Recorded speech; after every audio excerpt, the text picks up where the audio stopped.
você está entrando na área de transferência da Gigahertz, 429º episódio, patrocinado pela Sox Telecom e apoiado pelos mais detêncios em gigahertz.fm/apoio. Mais detêncios esses que estão acompanhando a gravação aqui ao vivo, que vão receber a edição sem edição. Edição sem edição hoje que tem uma surpresa, um easter egg, não vou falar, mas sobre isso. E junto de mim, seu Guilherme Rambo e Marcos Mendes. Tudo bom? Olá! E aí, beleza? Saudade de vocês. Que bom.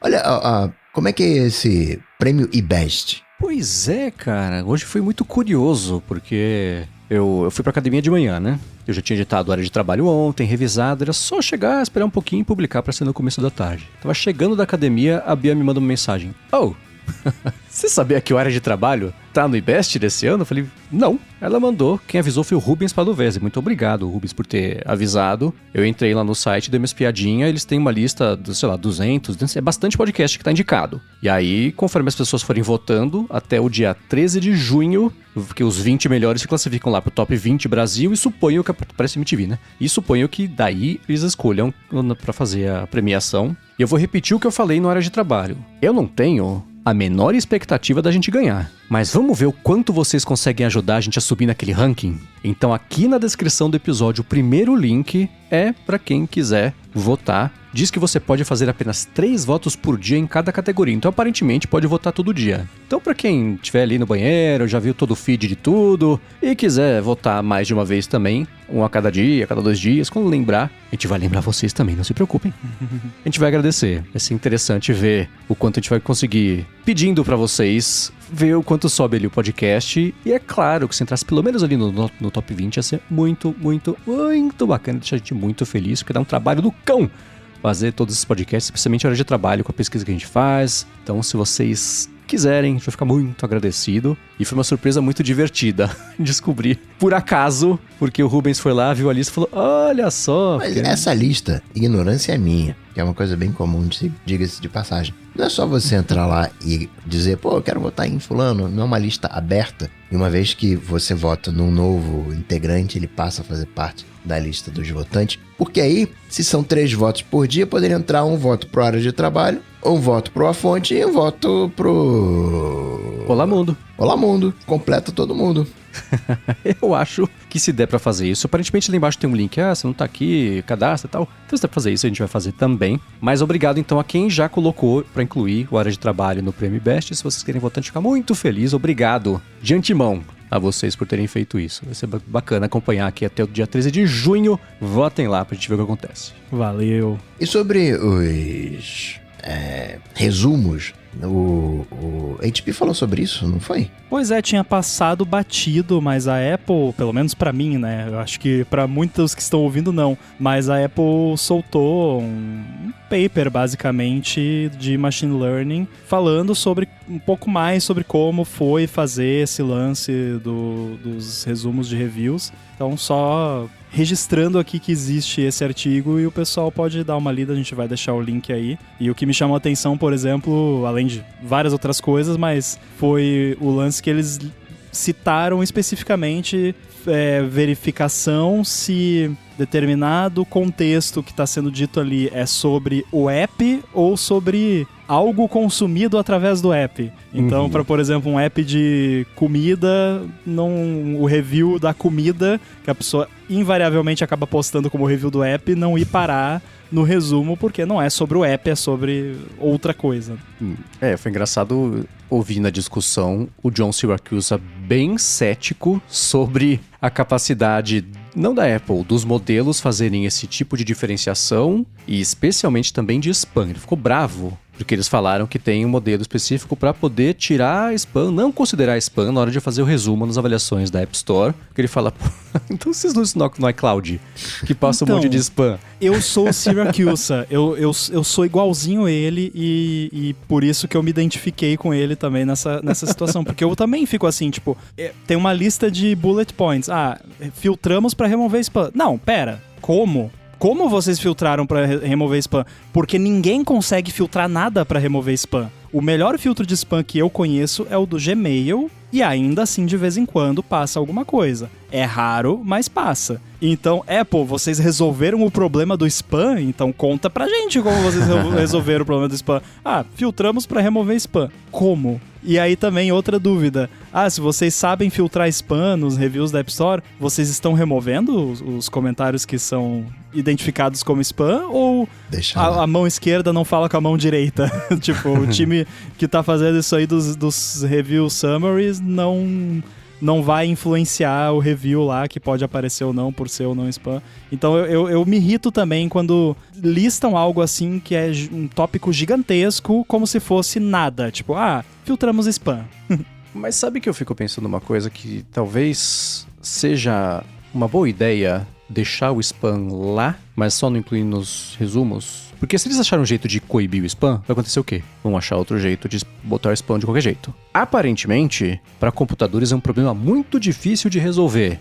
Pix, hot, hahaha, estrelinha, coração, berinjela. Eles não entendem que isso é spam, né? O nosso cérebro humano bate o olho e na hora saca que é spam e filtra, te nem olha. Então é que nem aquele negócio de você banir os trolls babacas pra um lugar que eles vão achar que as pessoas estão lendo e comentando e na verdade ninguém vê o post deles e só fala com o IA. Eu acho que é a mesma coisa, assim. Bota o spam ali, tudo bem, pode ser, porque agora a gente tem um sistema que filtra pra fazer o resumo das avaliações. O spam deixa só o útil ali e o comentário é o esgoto de comentário de sempre e deixa pra lá. Não sei se é tão terrível assim, mas pode ser eu tentando justificar uma coisa que não era pra ser justificada, não sei. Essa tua ideia, Mendes, é até uma estratégia de segurança, porque quando se lança um ataque de negação de serviço, né, quando você sobrecarrega um servidor, ele não pode morrer abruptamente. Porque se ele morre abruptamente, se você corta a conexão, e esse cara aqui, malvado aqui, tá me atacando no DDoS, e eu corto a conexão dele, o cara vai dizer, poxa, me travou, vou fazer de novo. Você tem que ir aceitando as conexões e reduzindo lentamente. Você trava, mas a resposta, você cria um processo para responder pro cara e dando a impressão de que a resposta tá ficando cada vez mais lenta para simular que o servidor ele tá trocando as pernas, tá caindo, que vai morrer. E pro cara desistir. E o servidor continua lá funcionando, tranquilão, né? Chama Exponential Backoff, para quem quiser pesquisar como implementa e tudo mais. Ou então você faz assim, você redireciona sem ser perceptível para um recurso barato. Tipo, tá batendo DDoS numa API aqui que é pesadona. Eu detectei que é ataque, que é bot, eu mando pra um lugar estático aqui que é baratinho, que não custa nada, que não vai derrubar nada e deixo o cara achar que tá batendo, né?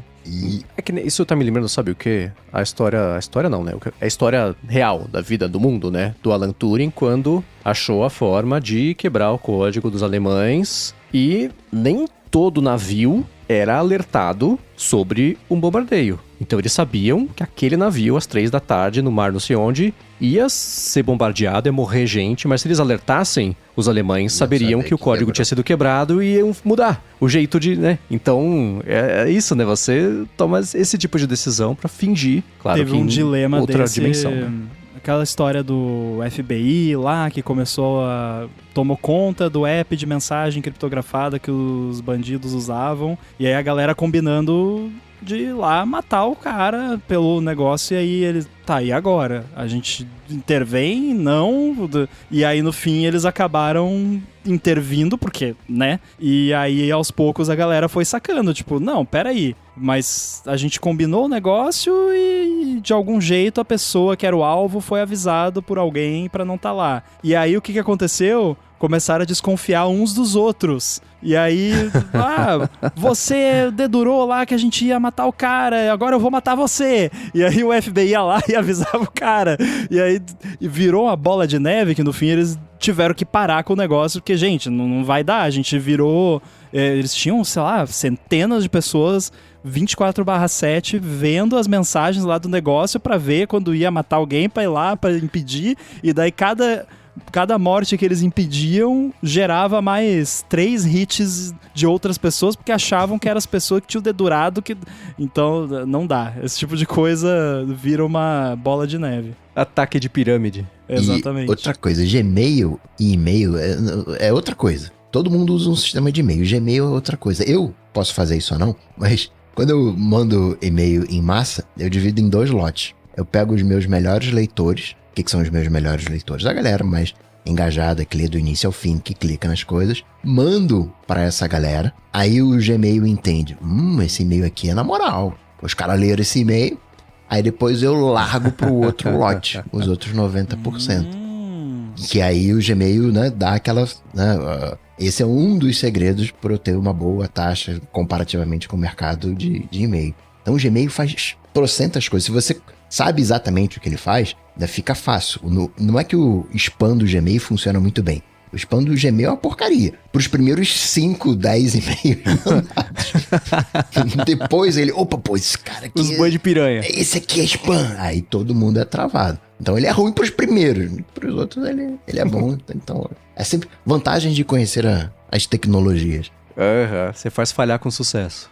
E o Luiz Amorim, ele mandou um follow sobre os comerciais em streamings. Ele estava vendo uma corrida na Fox, na NASCAR, e entrou um comercial na TV. O streaming ele fica sem os comentários e tá lá o comercial. E agora tá com tela dividida, né? Tem os comerciais em tela dividida, e isso inclusive nos momentos finais da prova. Teve, acho que foi algum jogo de futebol que na hora do gol entrou uma propaganda, e aí depois eles até fizeram, né, remediaram de alguma maneira, mas esse é um problema. Bate com aquela enshittification que a gente falou, né, num dos extras dos episódios recentes, mas também tem uma outra coisa aí que bate, que ele fala, né, uma corrida. Hoje você não sabe onde é que as coisas estão passando mais, né? Você pega... Ai, sim.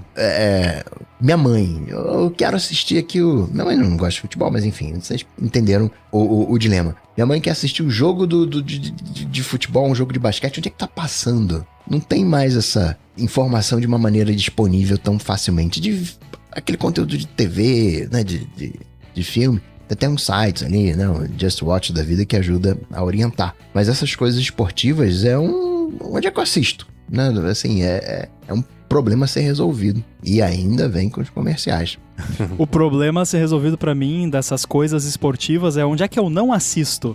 Porque todo negócio de streaming agora tem negócio de esporte e eles ficam enfiando isso na sua cara, sendo que eu nunca assisti nada de esporte nenhum em nenhum negócio de streaming. Então não tem algoritmo pra dizer que eu gosto. E pior de tudo, quando já faz parte do plano, eu não vou pagar mais pra assistir aquilo. Então, cara, não tem por que você ficar fazendo propaganda de negócio de esporte pra mim, que nunca vou ver, sendo que mesmo que eu clicasse sem querer e assinasse um negócio a mais, não iria acontecer isso porque não é uma assinatura extra, já tá incluso. Então, muito obrigado, legal que tem esporte. Eu abri o app 5 vezes e não vi nada de esporte, tira o negócio de esporte. Ou bota uma opção lá nos ajustes lá, não quero ver esporte. Porque aí você abre a primeira barrinha de cima lá dos negócios, em vez de ser continuar assistindo ou as recomendações de conteúdos, é só esporte. É um saco isso. E o Apple TV Plus é um dos que faz isso. Todo streaming, e isso, esporte e streaming, eles ainda estão se encontrando, né? E vai até pro que o Luiz Amorim falou, né? Que antes, se na transmissão da TV tinha comercial, no streaming, que não ia ter o comercial, era só o povo quieto. Que a hora que dava ali, falando, nossa, que bom, agora dá só pra ouvir o que eu quero ver, né? Não tem aquela falação, disse o podcaster. Mas é claro que aos pouquinhos eles estão estruturando isso, porque agora a atração é ver o esporte no streaming. A TV inverteu, né? A TV acaba sendo a exceção. Eu acho que vai ser absolutamente inevitável, se é que já não é assim, porque eu não sei, de você assinar o Disney Plus e comprar o pacote ituano, ou o pacote brasileiro inteiro, não sei. Mas se isso acontecer, lamento, Rambo, vai ter mais jeito ainda de tentar promover que as pessoas assinem, porque nem dá play. Aí eu não me importo, sabe por quê? Porque daí, beleza, eles estão fazendo uma divulgação do negócio que vão ganhar mais dinheiro. Aí faz todo sentido, entendeu? O que me irrita mais é que é um negócio que eles não estão ganhando nada com isso. Eles estão perdendo e eu tô perdendo. Então, é um jogo de lose-lose, né? Ninguém ganha nada. Então, se eles fossem ganhar mais dinheiro por eu assinar o negócio e daí eles estão fazendo propaganda, ok, eu até entendo fazer propaganda do negócio, mas não é o caso. Então, né? E eu quero que seja assim como você falou, porque senão eu vou estar pagando por esporte que eu nunca vou assistir. Porque o preço, o custo daquilo vai estar embutido na assinatura de todo mundo.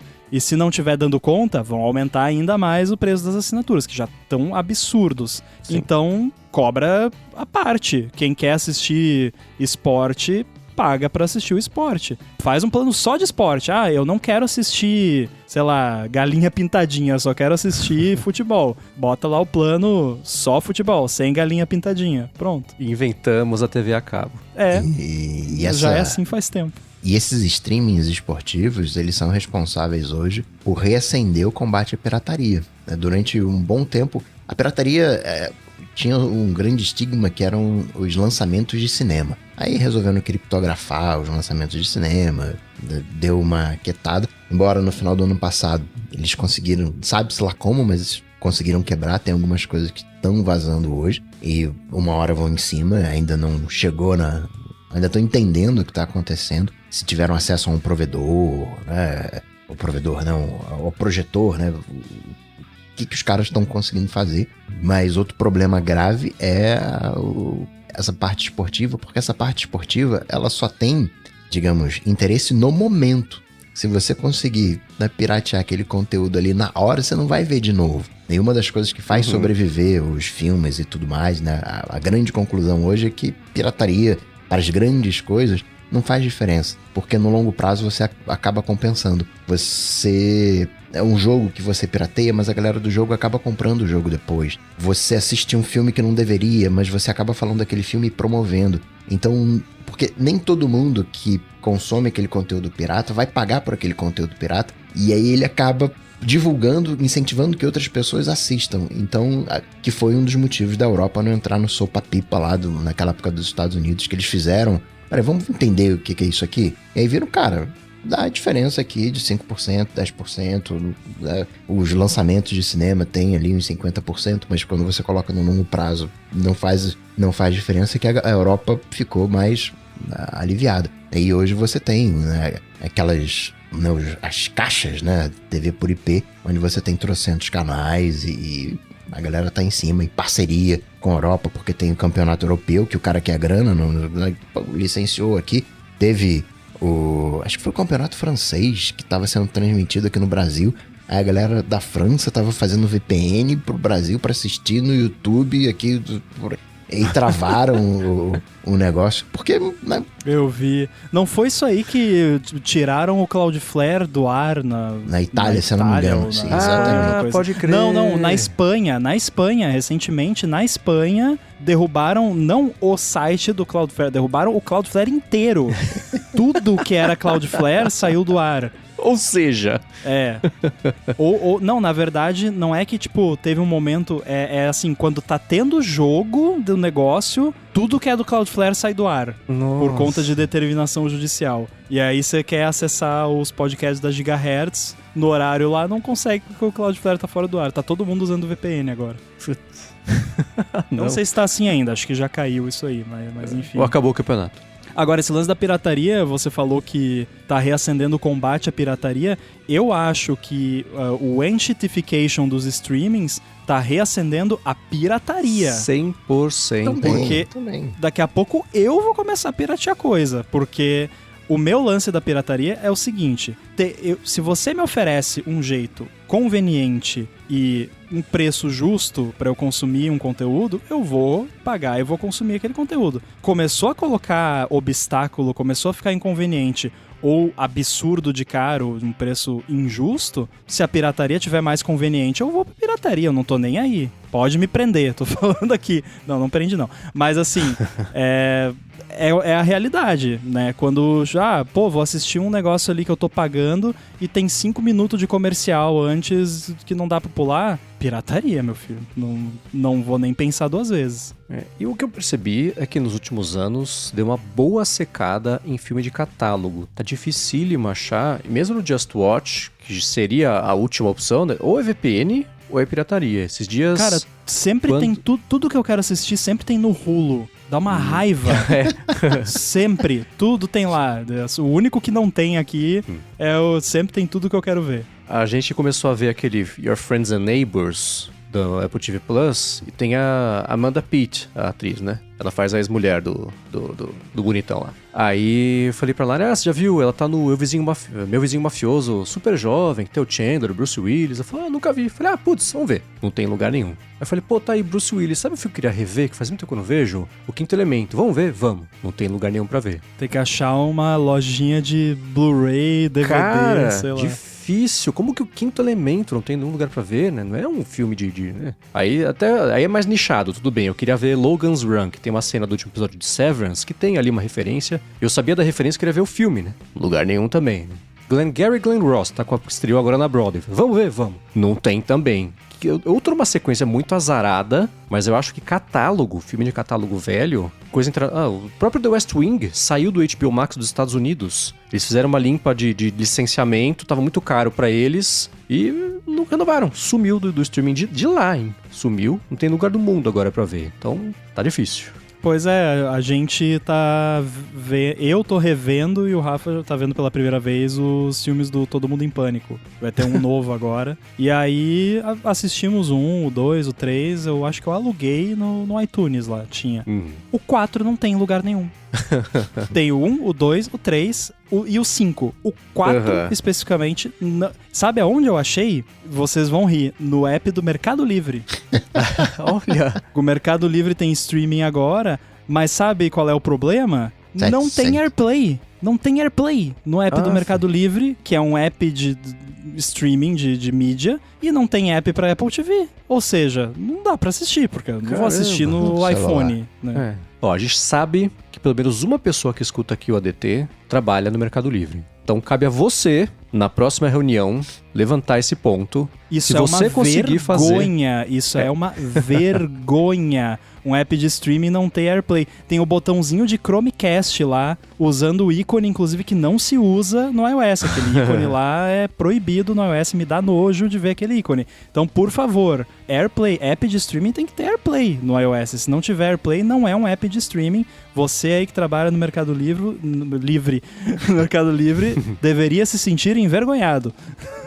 Se você conseguir fazer o aplicativo ter, você ganha uma assinatura vitalícia do ADT. Combinado? Mas aí, na hora que aparecer, já recebeu um monte de e-mail. Fui eu, hein? A gente vai querer uma comprovação de que foi você mesmo, tá? Tem que mandar os prints do Slack lá. Ô, galera, bota isso aqui.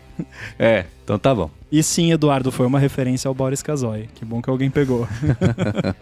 E na semana passada, o Christopher Moura mandou aquela pergunta sobre ter um iPhone com a assinatura, o autógrafo do Woz. O Christopher Moura mandou um follow-up em cima, dizendo que ele estava ouvindo o episódio, né, o 426, e acabou de ouvir que ele tem um iPhone 6 autografado pelo Woz.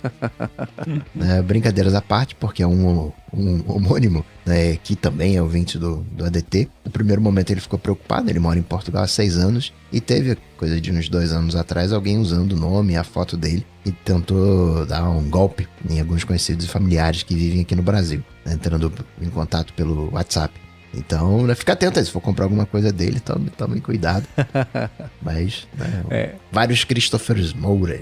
A hora que eu li esse follow-up dele, eu falei, fiz bobagem, peguei o nome da pessoa errada, que mandou o feedback errado. Mas não, a grafia do Christopher Moura é diferente da grafia do Christopher Moura. Então são, ok. Falei, bom, tá beleza. Não fui eu que fiz a bobagem na correria aqui de montar a pauta. Mas é interessante porque Christopher Moura não é uma combinação que a gente costuma ver com muita frequência, né? E 2, escutarem aqui o ADT, muito divertido, e fico imaginando ele, né? O Christopher Moura, esse que mandou follow-up agora, a gente ouviu falar o nome dele, falando um follow-up que ele nunca mandou, tem nada a ver com a história. Deve ter sido uma experiência meio doida mesmo. Eu conheço um dos Christopher Moura, não sei qual dos dois. Acho que é o que tem um autógrafo com o iPhone 6.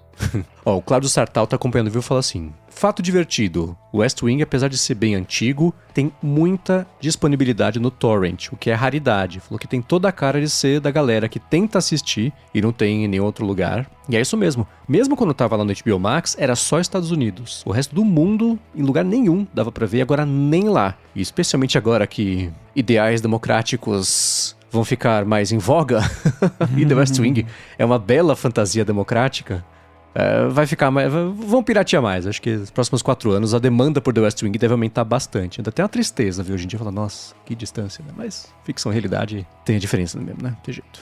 Claro que é curioso ter boa disponibilidade de torrent, mas via de regra no mundo, torrent não é exatamente acessível, porque o próprio provedor toma, nos Estados Unidos, Alemanha, né, boa parte dos países, o próprio provedor toma notificação e ele já notifica o cara lá que baixou e tem multa e tem não sei o que, tem uma série de... Se você fizer 3 vezes, eles cortam a tua internet. Então, hoje o torrent, claro que tem meios de você contornar isso, mas hoje a pirataria ela tá muito facilitada. E é engraçado que você paga por isso, né? Você paga uma assinatura para ter, né, o acesso aos canais, você paga entre aspas, o Apple TV, né, a caixinha, o TV Box, acaba tendo ali um investimento. Um dos aplicativos mais usados, e aí talvez seja pela galera de torrent, o Plex, começou a cobrar uma assinatura agora, quando você tá fazendo streaming pra fora, né, da sua rede, sei lá, R$6, R$20, alguma coisa assim, tem lá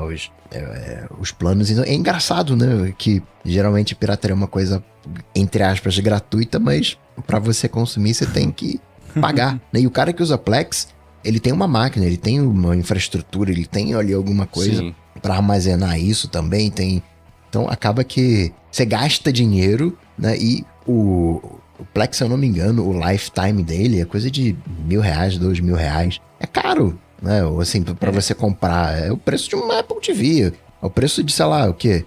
2 anos, 3 anos de assinatura de streaming, né? Não é barato, não. E é curioso que eles lançaram streaming. Eu lembro que era gratuito com anúncio. Eu comecei a ver um filme uma vez. Aí ele foi download no anúncio. Aí ele viu que eu não tava nos Estados Unidos, não conseguia carregar o anúncio, não conseguia passar pra frente pra continuar vendo o filme. Eu vi 15 minutos de A Secretária. E foi isso. E o Claudio falou, acho que é a oportunidade de ver... Tô vendo que eu vou assistir The West Wing. As primeiras 4 temporadas são muito boas. A primeira temporada é uma obra-prima, cara. É tudo, assim... Aaron Sorkin no seu absoluto auge de roteirizar, escrever, fazer diálogo. Aí ele foi mandado embora da Warner, na verdade, da 4ª temporada pra frente. Aí trocaram o pessoal do roteiro. A gente tava envolvida já, mas mudou o perfil da série. Não é ruim, mas com Aaron Sorkin era bem melhor. O começo dessa série é uma obra-prima, é muito bom. E sobre o uso do Apple Watch, as marcas de tempo no Apple Watch, o Matheus diz que ele se desapegou disso faz algum tempo e foi a melhor coisa para a saúde mental dele, não se preocupar com essas besteirinhas. Ele comprou um Série 6 no lançamento, em 2020, e no mesmo mês já teve uma queda feia de moto, né, que pena, arranhou toda a carcaça do aparelho, a tela saiu intacta, né, sabe-se lá como. E nos primeiros meses ele sentia uma dor quase física, né, vendo aquele alumínio ali todo arranhado. Agora, praticamente 5 anos depois, se tornou uma característica única dele, né? Só ele tem aquela história pra contar, aquelas cicatrizes. É um objeto sólido, um objeto sem marcas, é um objeto sem história. Virou o lema dele e deixou a vida muito mais saudável, a não se preocupar com isso. E ainda sobre isso, né, o Alisson Menezes diz que ele tá no 2º Apple Watch Series 9, Pad Boy basicão, assim, né, como o primeiro. Tá todo arranhado, né, corroído, a conexão ali da caixa com a pulseira. Solução ideal, né, porém fora da realidade dele, seria o quê? Comprar um aço inox. Ele nasceu bugado, o suor dele detona o Watch, né, e ele ainda evita mergulhar em água. Essa parte de descascar, assim, eu sei que tem a ver mesmo com a pele, o suor, como é que chama lá, o ácido úrico. Eu não sei se ali também sua, eu sei que na mão, né, o pessoal tem muito ali nos dedos, né, esse tipo de coisa assim. Mas se já é o segundo que tá assim, é alguma coisa ambiental ou comportamental sua. Eu nunca tive o Apple Watch de alumínio. A gente até comentou sobre isso na semana passada. Quem tem, manda pra gente. Se depois de um tempo tende mesmo a ficar nesse disco que ele falou, né? Onde tá ali a conexão da caixa com a pulseira. Então, não sei se às vezes o quão frouxo ou firme você usa, ele roça de um jeito diferente ali, vai desgastando. Se você tira muito e coloca, né? Pode ser algumas coisas, mas se você nasceu bugado e o suor detonou no Apple Watch, acho que pode ser também, assim como tinha, sei lá, né, os iPhones que oxidavam também, alguns mais, outros menos. Acho que tinha a ver também com o tato ali de quem tava usando. Não que tá segurando errado, culpando da pessoa de ter nascido desse jeito, mas algumas interações com objetos tendem a fazer isso mesmo. Tem algumas pessoas que têm alergia a silicone, daí dá problema. Em Pois tese, né? eu não sei qual é o aço hoje usado no Apple Watch, mas lá atrás era o 316, que é o aço cirúrgico, aço inox cirúrgico, que é o de bisturi, que em tese não causa alergia. Causa lá com 0,001% lá, galera que é alérgica a níquel, alguma coisa assim, pode ter um problema de alergia, mas enfim, né? É cirúrgico. Também tem... o 316L. Isso. Tem versão, o titânio tem uma versão de titânio que é cirúrgico também, né? De prótese, aquela coisa toda. Então acaba interagindo bem, né? Aço inox não oxida. Se você tem algumas coisas que nem é de pele, é como o Mendes falou, ambiental. Se você tem alumínio junto de aço, o alumínio vai corroer. Ele oxida por causa desse contato, por serem metais diferentes. Claro que, né, isso a gente tá falando também de 20 anos de uso, né? Porque você encostou aço no alumínio ali 5 minutinhos, mas enfim, né, tem algumas considerações, mas o aço inox ele é mais resistente que o alumínio e o titânio, por sua vez, também é mais resistente ainda. Moral da história, essas coisas estragam mesmo, né? Eu sei, o cálculo que eu penso só é assim, nossa, amassou, putz, pra vender eu vou ter que cobrar 300 conto a menos, sei lá, mas se você desapega disso, assim, de dia a dia, é isso. Acho que não é mais novidade também, né? Há 5, 6 anos, nossa, né? Aí sim, aquela dor física que o Matheus falou, hoje em dia você fala, pô, que pena, não? Eu sempre olho pra essas coisas como descartável. Não é descartável no sentido que não vale nada, que é uma micharia que é 5 mil reais, o Apple Watch não vale nada. Transitório.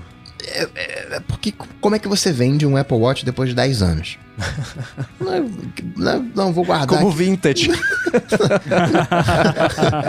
A bateria não tá mais funcionando, não tem atualização, não vai mais parear com o iPhone, sabe? Assim, ele tem um ciclo de vida bem determinado. Então,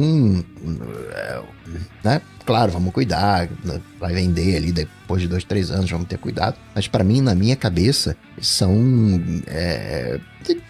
tem uma morte, né? Não é um Rolex que você compra e, né, deixa de herança. Ninguém deixa Apple Watch de herança. Eu lembro quando saiu o Apple Watch, primeiro, né, o de ouro, aquela coisa, o pessoal tirando sarro, né? Aí eu vi, era um tweet de alguém, assim, filho, aqui está o Apple Watch de ouro, ele está na nossa família há 2 atualizações.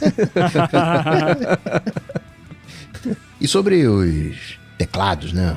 Um dos temas recorrentes, temas eternos do ADT, o Guilherme Lombardi pergunta se a gente está submerso nesse hype que está acontecendo lá nos Estados Unidos, dos teclados mecânicos. Qual é exatamente o benefício de usar um teclado mecânico? Ele é mais confortável, a tecla é mais fácil, que teclado que a gente usa aqui? Ele ficou de cara com um tanto de conteúdo hypado em cima dos teclados mecânicos no YouTube. Parece um universo interessante, uma vez que, de fato, a maior parte da nossa interação com o computador é através do teclado. Ele nunca tinha se dado conta disso. É louco como o teclado é um universo que não importa o quanto você cave, você descobre que tem outros universos dentro dele. A parte da tecla, se é cherry, se não sei o que, né? O mecanismo ali mesmo de apertar. Teclado mecânico é divertido. Acho que tem uma questão de nostalgia para quem usa teclados de computador há mais tempo, quando o teclado mecânico era teclado,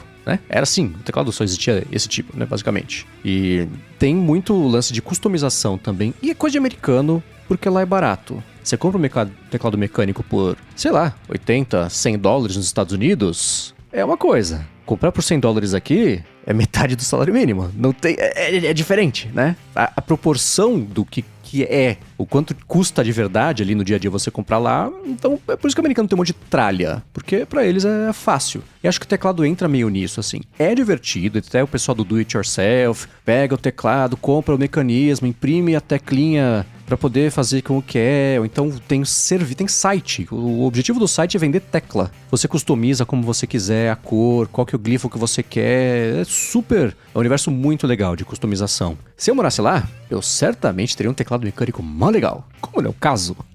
Eu olho e penso, poxa, bacana, né? Tá saindo, por exemplo, agora teclado mecânico de Severance. Tem uns 3 projetos paralelos, assim, né? Tem tudo Kickstarter, mas... Cara, eu olhei pra trazer pra cá e ia sair tipo quase R$2.000, maldito teclado. Não dá, né? Mas é divertidíssimo. Se eu morasse lá, certamente eu teria. Hoje o meu teclado é o teclado do MacBook. Quando eu trabalhava na agência, era o teclado o da Apple mesmo, aquele que não é mecânico, né? O fininho lá, o teclado normal, padrão deles. Mas teclado mecânico eu acho muito legal. Acho que foi título já, Clack Clack Clância dele, né? Pra você se sentir, estou digitando loucamente como eu sou produtivo, digitando aqui como se fosse 1980, né? Eu acho que é meio por aí. É saudosismo e retrofuturista, tudo meio junto. Tem uma, vou colocar assim, necessidade, que é a galera dos gamers. A galera gamer ali, vamos dar um desconto, porque é aquela galera que precisa ter 120, 240 Hz no monitor, porque 10 Hz a menos de atualização é o headshot que toma. Então, né, aquela galera que pega ali a fitinha métrica, ali a treina, não, o teclado tem que estar aqui, meu braço tem 17 centímetros, então tem que estar aqui a 16 centímetros a tecla. Então existe um lado, mas tem esse hobby que é, né, fofinho, é nostálgico e tal, né, essa sensação de produtividade, né, dos barulhinhos. Mas, né, certamente uma galera que não é podcaster, que precisa de silêncio. Tem isso. Eu acho que assim, tudo na vida, quase tudo, tem muitas coisas que podem ser algo que você, não liga para aquilo e tanto faz. 2, você se importa com aquilo, com a qualidade daquilo e vai pesquisar, se informar e investir um pouco mais de dinheiro e tempo naquilo. Ou 3, é um hobby. Eu vejo, a maioria da galera do teclado mecânico, o negócio é um hobby da pessoa. Então, ela sente prazer em comprar o teclado, desmontar, trocar tecla, testar. A maioria não é tipo...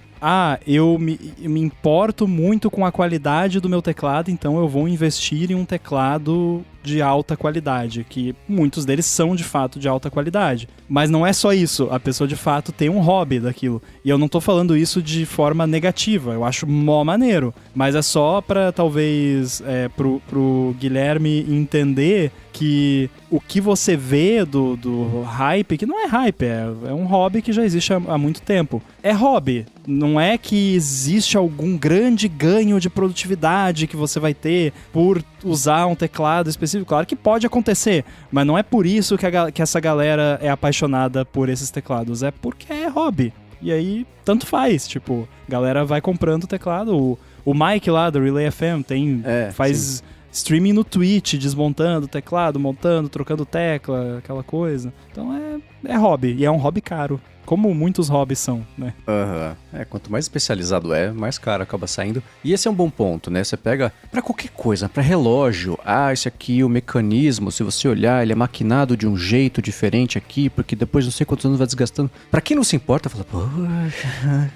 Legal, hein? E eu tenho que me cuidar porque eu gosto dessas coisas, assim. Eu gosto mas de que coisas... é interessante. Eu gosto de tudo que você olha, assim, que parece uma coisa muito simples, mas que tem uma história muito louca por trás. Então, coisas da Apple tem várias coisinhas assim, tipo, tá vendo esse buraquinho aqui? Isso aqui é porque o buraquinho da tampinha da caneta Bic, né, que é pra criança não morrer afogada.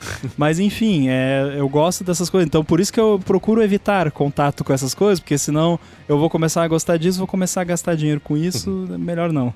É a historinha, né? E é isso, é um fato, uma coisa, uma especificação. Brilha os olhos de alguém e alguém boceja.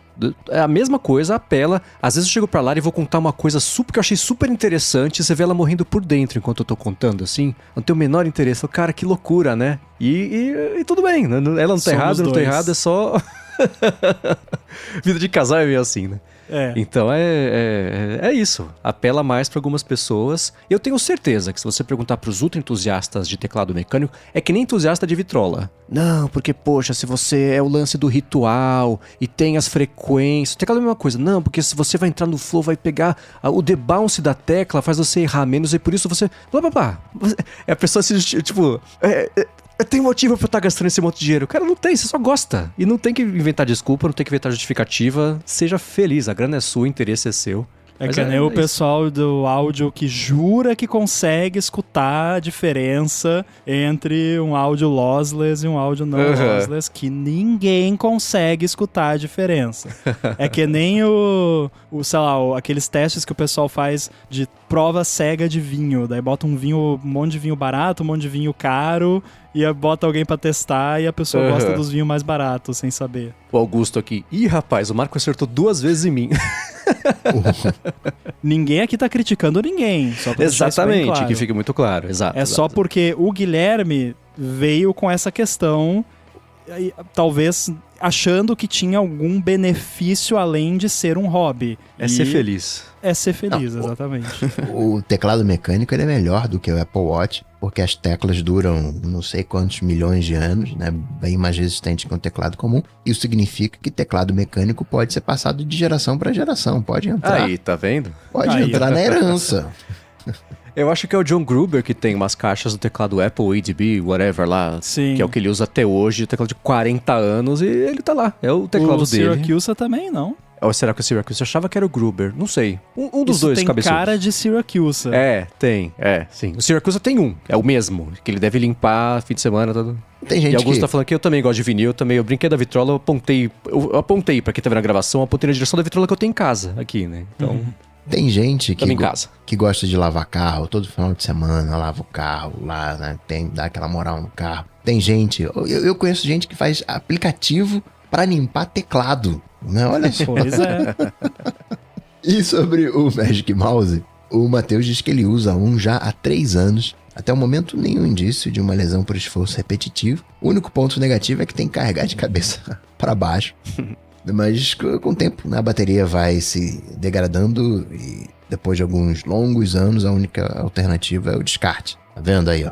Melhor um teclado mecânico que o Magic Mouse não dá para deixar de herança. Se fosse possível conectá-lo de frente, como acontece com o Magic Trackpad, seria matador e mortal, né? Principalmente com aplicativos como o Better Touch Tool, que permite que você use o touch dele como clique do mouse, né? Caso o botão quebre, por exemplo. Embora não tenha botão, né, no Magic Mouse. Eu sou contratualmente obrigado a falar sempre que eu adoro. O MX Master 3, ele tem, pra quem tá vendo na gravação aqui, é o óbvio, né? Na frente tem a entradinha, às vezes, tem bateria, vai morrer e tal. Você espeta ele aqui, você continua usando como um teclado com mouse, como o rabo do rato, né? Normalmente, né? Se fosse assim, ia ser bacana mesmo, poder ter essa longevidade toda. E nunca tinha pensado nisso. Se a bateria arregar mesmo, né? Você não vai trocar a bateria interna, não você vai... Quem é que aí tem um Magic Mouse que a bateria morreu? Alguém me conta que, tipo, só dura mais 2 semanas a bateria. Porque, por padrão, ela dura quase 1 ano, quando é novo. Aí, acho que o que eu tenho aqui, que já é bem velhinho, dura meio ano a bateria. Tudo bem que eu não uso mais diariamente, porque eu não posso mais. Que eu também sou contratualmente obrigado a falar que eu não posso usar mouse. Então, eu acho que até chegar nesse ponto, eu acho que outras coisas vão quebrar nele antes da bateria desistir. É um bom ponto. E vou dizer aqui que esse Magic Mouse que recarrega de cabeça para baixo, certamente fui eu que fiz. Porque é o tipo de coisa que eu faria. Se tinha uma bateria ali, tira a bateria, coloca recarregável, circuitinho para recarregar, fica ali no mesmo lugar. Certamente esse Magic Mouse faria um desse. Sim, o buraquinho de recarregar fica basicamente onde ficava aquele botãozinho que você apertava para abrir o compartimento. E inclusive a tampinha eu lembro que era bem afiada. Eu me cortei uma vez naquela tampinha, que é uma laminazinha de alumínio, assim, né? Agora, somos também obrigados a mencionar, porque alguém vai mandar esse feedback se a gente não falar, que algumas pessoas dizem que uma das possibilidades também da Apple ter colocado o negócio ali, além de não ter espaço, é porque senão todo mundo ia usar só ligado no fio o tempo todo, e a ideia é você não usar ele ligado no fio o tempo todo. Até que ponto isso é só uma desculpa que terceiros inventaram depois? Não sei, mas até faz sentido. Porém, o teclado tem o buraco atrás, então, né? Mas o teclado você não mexe, né? Tudo bem ficar conectado ali. É. Né? Ou a mesma coisa com o trackpad. E a gente comentou do Clean My Mac. O Caio Santos pergunta sobre o DaisyDisk. O que a gente acha do DaisyDisk? Se a gente já ouviu falar, se a gente já usou, né, se a gente recomenda. Né? É mais do mesmo, é perda de tempo. Né? Não tem a mesma função que o Clean My Mac? Ele questiona. Porque até onde ele consegue analisar, teria, né? Mas acho que é um pouco mais objetivo o DaisyDisk do que o Clean My Mac. Eu adoro o DaisyDisk. Eu nunca usei o Clean My Mac.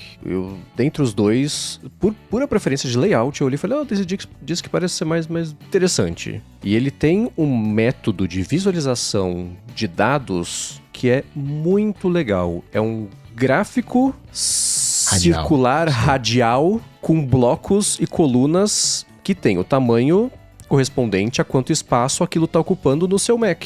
E você vai entrando nesses blocos, eles assumem o formato completo circular radial, desmembrado de novo em pastas e arquivos do tamanho de cada coisa ocupando. E a hora que você pega a manha... No começo é estranho, não faz o menor sentido. Mas a hora que você pega a manha, parece, tipo, I'm in the Matrix, assim. Você vai navegando por ali pra saber mais ou menos o que é que tá ocupando cada coisa. Refinamento de macrodados. Totalmente refinamento de macrodados, cara. É muito, muito bom o DaisyDisk. Foi graças a ele que eu descobri, por acaso, fuçando, vendo o que ocupava espaço de cada coisa do Mac, que o Downlink, que é o programa de wallpaper, que atualiza a cada 20 minutos, se você quiser, com satélite, com foto geoestacionária da Terra, etc. Que, por um jeito que o Mac funciona, estava armazenando todas as fotos trocadas a cada 20 minutos numa pasta temporária que não limpava ali no Mac, estava ocupando gigas e mais gigas de dados. E aí, olhando, navegando aqui, pá, caí ali e falei, caramba! Aí, de tempos em tempos, você limpa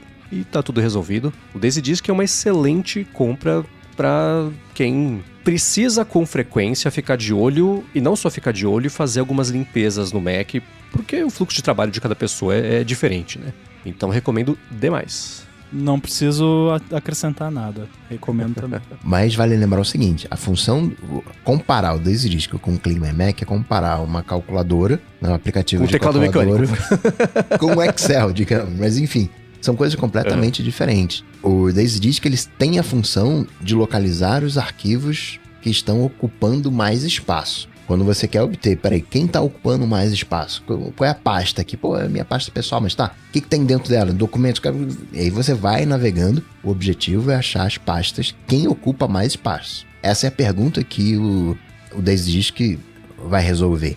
Tem outros que é o... Agora eu tô com o nome Perplexity na cabeça, mas é um Perple alguma coisa, que é similar ao DaisyDisk, só que faz isso com quadradinhos. Você olha, é horrível, assim, nossa, que feio, aí você volta correndo pro DaisyDisk. Mas é uma alternativa gratuita que visa responder a mesma pergunta. O Clean My Mac, ele não responde essa pergunta. O Clean My Mac, ele mexe com RAM, ele mexe com desinstalação. Então é para você desinstalar e ver todas as dependências de um aplicativo. Isso você não tem no DaisyDisk. Tem até um módulo, tem módulo de cache, tem vários módulos de limpeza no Clean My Mac. Tem um modo que é um arquivo, né, de baú. Eu não entro muito nesse baú porque eu uso o DaisyDisk. Mas lá, se eu não me engano, ele não te mostra essa visualização do DaisyDisk. Pode até ter importado recentemente. Ele vai te mostrar assim, olha, tem 10 cópias desse arquivo aqui, essas 10 cópias são idênticas, você precisa dela. Tem aqui arquivos que você não abre há 2 anos, você não quer apagar esses arquivos. Ele faz algumas outras perguntas, então eu diria que o Clean My Mac e o DaisyDisk, eles são complementares. Pode vir alguém me corrigir, mas já tem uma função dentro do DaisyDisk, dentro do Clean My Mac, pode ter, que eu realmente não entro nesse baúzinho. E não vou entrar aqui para não dar ruim na gravação, eu respondo essas perguntas com o DaisyDisk.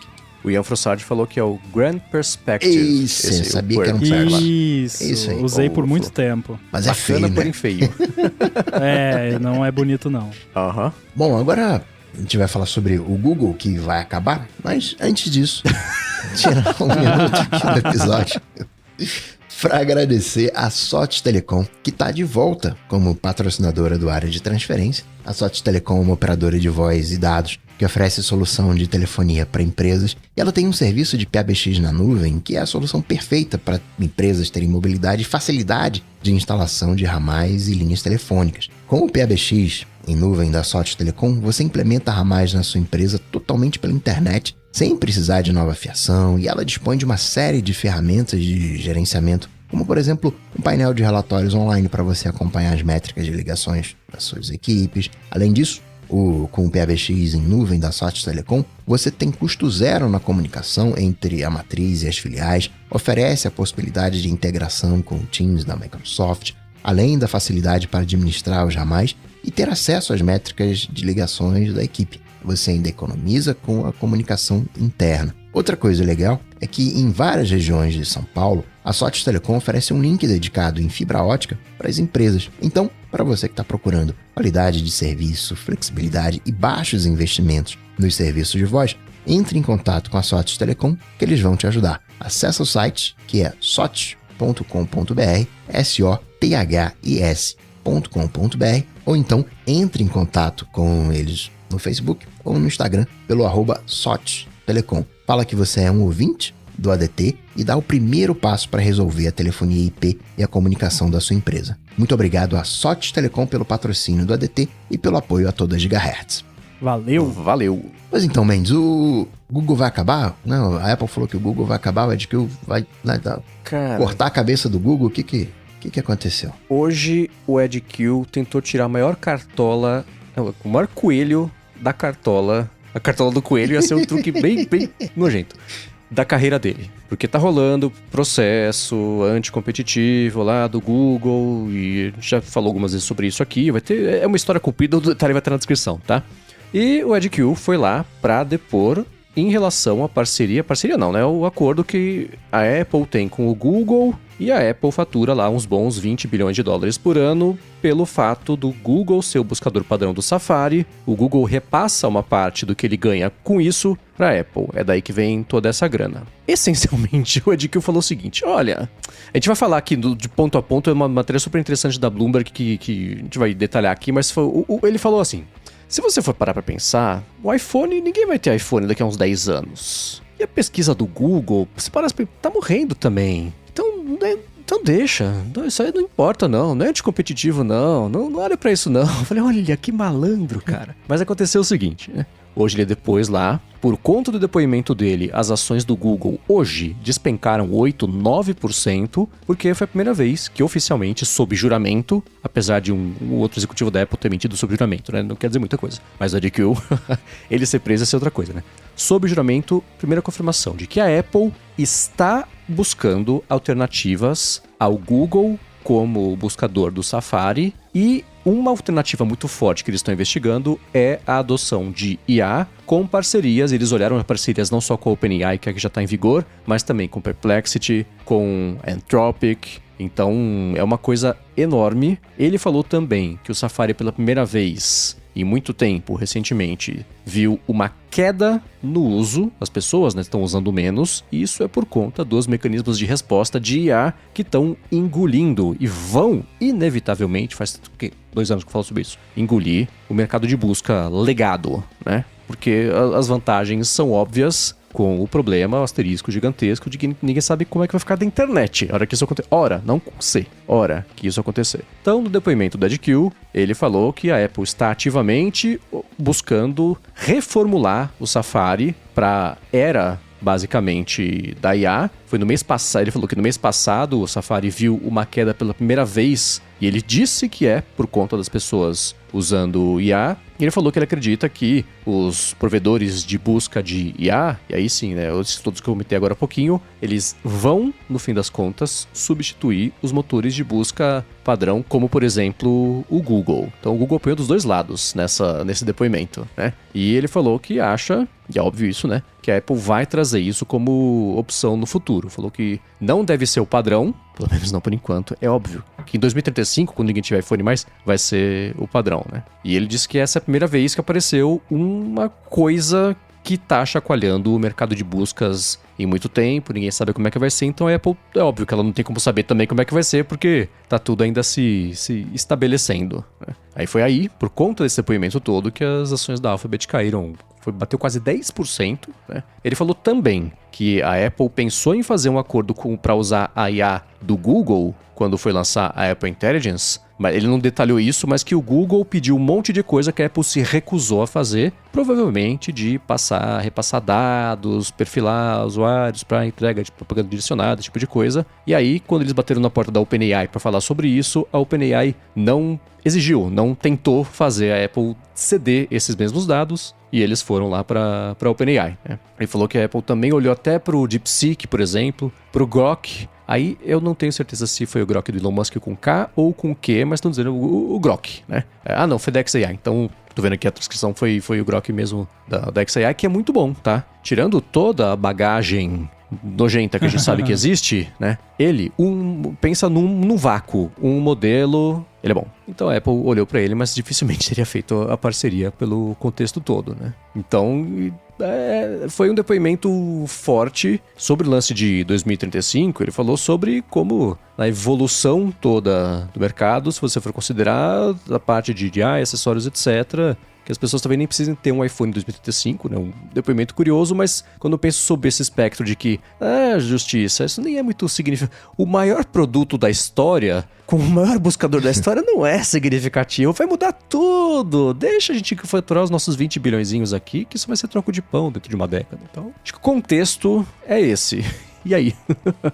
Eu vejo como a internet mudou, né? Nesses, 20 anos, considerando a explosão do Google. Um pouquinho mais, né? Já tá quase 30 de Google, mas ali de 2000, onde a gente era um navegador de fato. A gente navegava na internet. Uhum. A gente ficava, né, entrando em sites e tudo mais. E hoje a gente, em algum momento, a gente parou de frequentar sites. A gente passou a adotar o Google como ponto de partida. A nossa página inicial era o Google e aí a gente digitava a URL que a gente queria no campo de pesquisa do Google para entrar no site, e já foi uma, digamos assim, uma educação para a gente extrair a informação precisa que a gente quer e sair de lá. Eu não lembro a última vez que eu naveguei na internet com prazer, no sentido de, deixa eu sentar aqui, eu vou navegar pela internet, descobrir coisas, né? Acabou. E isso vai deixando a internet mais pobre. E eu falo por mim mesmo, assim, eu hoje tenho muito pouca gana em compartilhar coisas publicamente, no seguinte sentido. Porque eu tenho conteúdos para compartilhar. Posso compartilhar isso publicamente, posso compartilhar isso de maneira fechada. Quando eu compartilho publicamente, o que eu ganho objetivamente? Né? Ganho ali um view, ganho ali uma monetização, né? O site hoje não tem monetização. Curiosamente, desde que eu tirei a monetização anos atrás, ninguém falou nada, ninguém elogiou. Caraca, não tem monetização. Quando tinha, todo mundo reclamava. Pô, caramba, tem a monetização aí. Talvez fosse, né, seja obrigação, né? Talvez eu esteja fazendo só a minha obrigação e tá tudo bem. Mas outra pergunta também que a gente pode fazer é qual é a diferença entre um conteúdo gratuito e um conteúdo pago. Eu não acredito que o Mendes vai fazer um artigo ali pro Mac Magazine, né, pior, porque ele faz um outro artigo numa newsletter privada que ele tem, onde ele cobra por isso. Não, Mac Magazine aqui é mais superficial. Aqui não, aqui o artigo que eu escrevo na minha newsletter não tem. O que difere, no final das contas, um conteúdo gratuito de um pago é o que por um você cobra, por outro não. As opiniões que a gente emite aqui, elas não têm não, eu só vou emitir até aqui essa parte, a opinião, porque não, é a mesma coisa, só que aqui é gratuito, a gente não cobra. Por isso, em outros cenários, a gente vai e cobra. Então, hoje eu tenho comunidades fechadas onde eu compartilho esse conhecimento. Eu alcanço um número menor de pessoas, não tenho a propaganda, né, que a coisa pública faz, mas isso acaba, né, até um exemplo que a gente comentou, uma dificuldade que eu passei há 2-3 semanas atrás de uma atualização no macOS que mudou um comportamento específico que vamos lá, e não tinha ninguém ainda falando sobre isso na internet, porque tinha acontecido, 2 horas atrás. Aí né, lixou pra mim e falou, ih, rapaz, é mesmo, né? Assim, aí aparece meu cachorro, assim, né? eu falo pra ele, vem cá. Aí ele vem. Aí quando ele tá aqui, eu falo pra ele de novo, vem cá. Aí ele, cara, eu já tô aqui, né? Eu já tô aqui. Aí eu falo, vem cá de novo. Aí ele senta. Eu falo, vem cá de novo. Aí ele deita, né? Ele fica tentando adivinhar o que eu quero. Aí é a mesma coisa. Eu falo, cara, você tá errado. Me desculpa, você tá certo. Não é isso aqui. Agora, né? Inventa ali. A gente chama educadamente, caramba, a IA alucinou. Não, ela errou descaradamente. A gente criou um eufemismo pro erro da IA pra, né? Ela alucina. Mas enfim, isso é uma outra história. E isso vai indo pra um lado onde a internet ela vai ficando mais pobre desse conteúdo, porque não sou só eu que tive esse insight genial. Todo mundo tá fazendo isso, né? Pergunta, vai aí na IA e pergunta se ela conhece essa estratégia de dividir os melhores leitores do Gmail, me mandar primeiro para eles e depois mandar o resto. Isso é fruto de uma experiência. Talvez você... Óbvio que tudo tá na internet. Se você chacoalhar a internet, você vai achar alguém falando sobre isso, né? Não é, eu sou a única pessoa do mundo que sabe disso. Claro que não, né? Esse aqui não é o ponto. Mas são coisas onde a internet pública, ela vai ficando cada vez mais degradada, cada vez mais pobre, cada vez mais dependente da IA. Eventualmente, a IA, a gente sabe hoje que ela é treinada, ela não tem exatamente... Não é aquela proposta de IA que aprende e gera novas coisas. Ela reproduz, mastiga conteúdos que ela já conhece, vai ficando mais pobre, não tem a navegação, e é a tendência que a gente, além, né, de ter essa busca por IA, da gente ter essas comunidades fechadas, né, onde tem ali uma interação, tem uma parceria. A mudança que está acontecendo aí, ela é uma mudança maior do que simplesmente busca com inteligência artificial. Tô sem tempo, quero uma busca mais aqui, né, focada, de primeira página, né? Hoje você tem... foi o cara da Perplexity que estava falando disso, né, de tentar montar uma ressonância para entender o que acontece dentro da IA, para, né, ter alguma previsibilidade. Da Anthropic. E verdade, você tem razão. Para entender o que tá ali acontecendo, porque de alguma maneira até a IA, ela é como o Google. Ela joga uma resposta. Se aquela resposta não colou, ou seja, se você fez uma pergunta em sequência para aprimorar o resultado, significa que aquele primeiro resultado do Google não funcionou. Ela teve que te jogar o segundo resultado, né, de alguma maneira. Então tem coisas ali acontecendo, um acesso direto à informação, né, da busca, mas acredito que além de não ter iPhone nos próximos 10 anos, não ter, né, um motor de busca, a navegação na internet, ela vai ser bem, bem diferente. E aí bate com aquilo que você falava há uns anos atrás, Mendes, como é que a gente financia essa internet? Mas vocês estavam falando de Google, não era pra matar o Google, eu já tô matando a internet. Tá meio de mão dada, né? É verdade.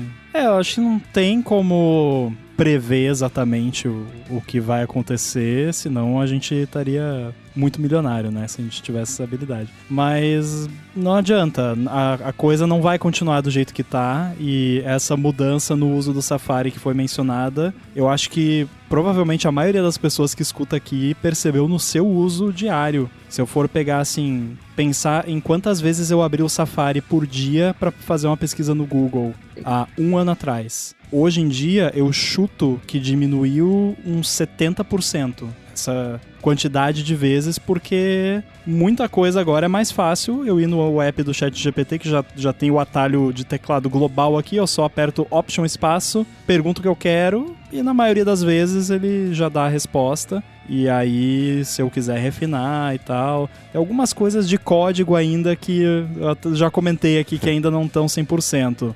Ontem eu queria fazer um negócio, era uma parada mais baixo nível, uma API não tão popular, digamos assim. E aí ele alucinou umas 3 vezes, coisa que não existe. Daí eu fui pro Google e no Google eu consegui achar. Então não tá 100% azeitado ainda, mas uma hora vai estar quase 100%, e quanto mais perto de 100% azeitado tiver, menor a chance de usar o Google. Mas eu acho que essa comparação que você fez, Coca, do primeiro resultado, eu acho que a gente até já fez aqui, que na verdade você usar uma IA é como se você usasse o Google, só que só tem o botão estou com sorte.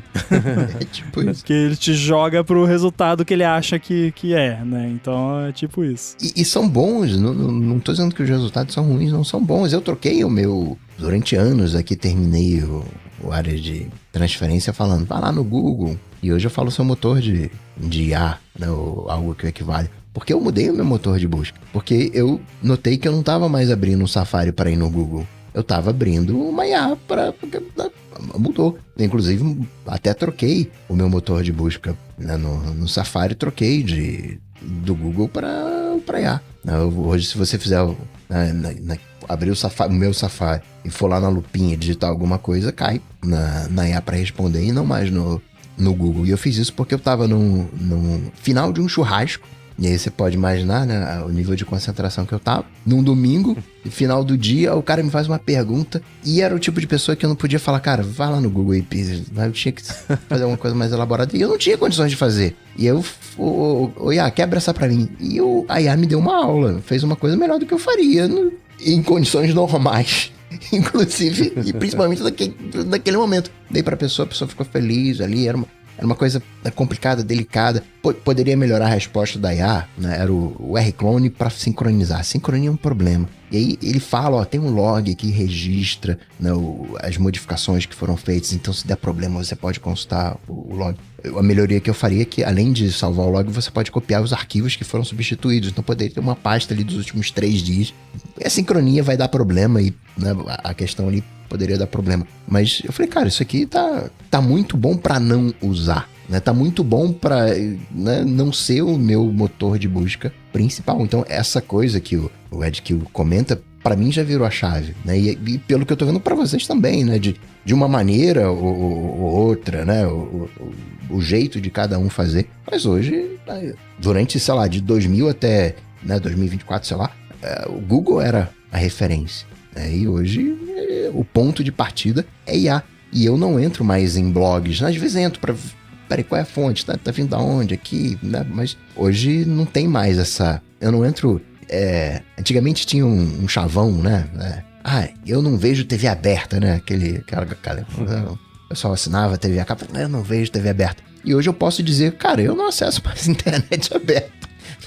Não acesso mais a internet pública, né? É só extração através da IA. Cara, eu não tenho acesso à TV aberta desde que eu me mudei pra Florianópolis em 2017. Nunca mais tive, só TV com Apple TV e é ali que eu acho as coisas. Mas eu fiz um teste, eu fui no ChatGPT, porque eu lembro que bem nos primórdios do ChatGPT a gente fez uns testes assim e era um desastre.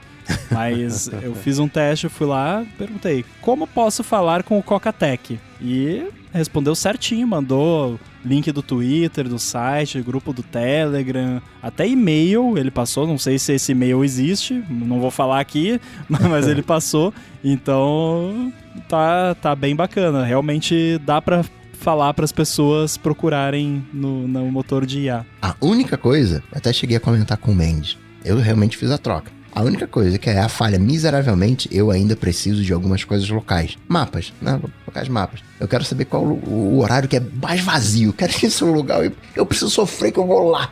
Mas eu queria ir num lugar mais, num dia, no horário mais vazio. Aí o Google é campeão, né? Então, né? Aquele gráficozinho ali, né? Das barrinhas. Tá aquele horário cheio. Então, essa parte de negócios locais, Google vai sobreviver o e-mail e vai sobreviver os negócios locais. Inclusive, lá em Tóquio, a gente sentiu muita falta desse recurso. Eu não sei se eles não têm lá por conta de alguma questão de privacidade, ou se é porque tá sempre tudo lotado, então não faz sentido ter. Já eu falei, ChatGPT, qual que é o CPF do Cocatec? Ele falou, não posso falar. E aí tá uma questão importante, porque no Google deve ser fácil de achar. Agora, o ChatGPT ele fala, não posso porque LGPD não seria permitido fornecer. Então, eu falei, tá, e do Gustavo Faria? Ele falou, também não posso. Fala que quando você era criança, a sua avó contava uma musiquinha que era o CPF, mas e você sabe que esse é o truque mais antigo das IAs, mas essa semana o Boom me mostrou que ele pediu pro ChatGPT chave de ativação do Windows, não sei qual versão, e usou esse truque da historinha da vovó, e ele fez, e pelo menos 2 das chaves que ele citou lá não eram alucinadas, eram chaves reais do Windows, então ele ainda consegue ser pego nessa historinha. Foi acho que assunto do 404 Media, podcast das IAs da Meta. Fazendo o papel de terapeuta e falando, o meu CRM de terapeuta dos Estados Unidos é esse número aqui. E é um número válido. Tá alucinando um número válido de acordo com a lógica de como é que é o credenciamento, não sei, a numeração. É a mesma coisa da chave do Windows. O algoritmo gerador ali tá na lógica. Que nem gerar CPF, né? Que é uma formulinha também. Então é a mesma coisa. Cara, mas negócio de CPF, eu tive que brigar com o ChatGPT muito porque eu queria um gerador de CPF falso para teste, para desenvolvimento. Ele não queria fazer de jeito nenhum. Aí eu tive que explicar 1 milhão de vezes. Não, mas é para teste, eu sou desenvolvedor, eu tô criando um formulário que tem que validar CPF, eu preciso de números de CPF válidos, mas que não existem. Aí, depois de 1000 vezes explicando, daí ele... tudo bem, vou te mostrar aqui então como gerar, mas é só para teste, né? E isso eu vejo problema também na maioria das IAs com questão de segurança também. Assim... me explica o que é um buffer overflow. Um buffer overflow é isso, isso, isso. Tá, agora escreve um código em C que tem um buffer overflow. Aqui tá um exemplo de código em C que tem um buffer overflow. Agora escreve um código que explora esse buffer overflow, mostrando como isso poderia ser usado num ataque. Eu não posso porque... Aí para essas coisas eu uso o Llama rodando local, e mesmo assim eu tive que botar um system prompt gigantesco falando 1 milhão de vezes que o usuário ia morrer se ele não escrevesse o código, porque realmente eles colocaram uns guardrails bem fortes nisso aí. Aí entra naquele lance que a gente falou há muito tempo atrás, quando tava começando a popularizar, que é tipo, tem coisas que você... fazer um filtro parece que é sempre uma coisa ruim, mas existem contextos onde você falar daquela coisa é uma coisa boa, né? E tipo, você vai ensinar alguém como que funciona um buffer overflow pra pessoa aprender como funciona e não cometer aquele erro, ou identificar nos códigos dela, é bom. Agora, se for alguém falando pra escrever um buffer overflow porque tá implementando um malware, daí não é bom, né?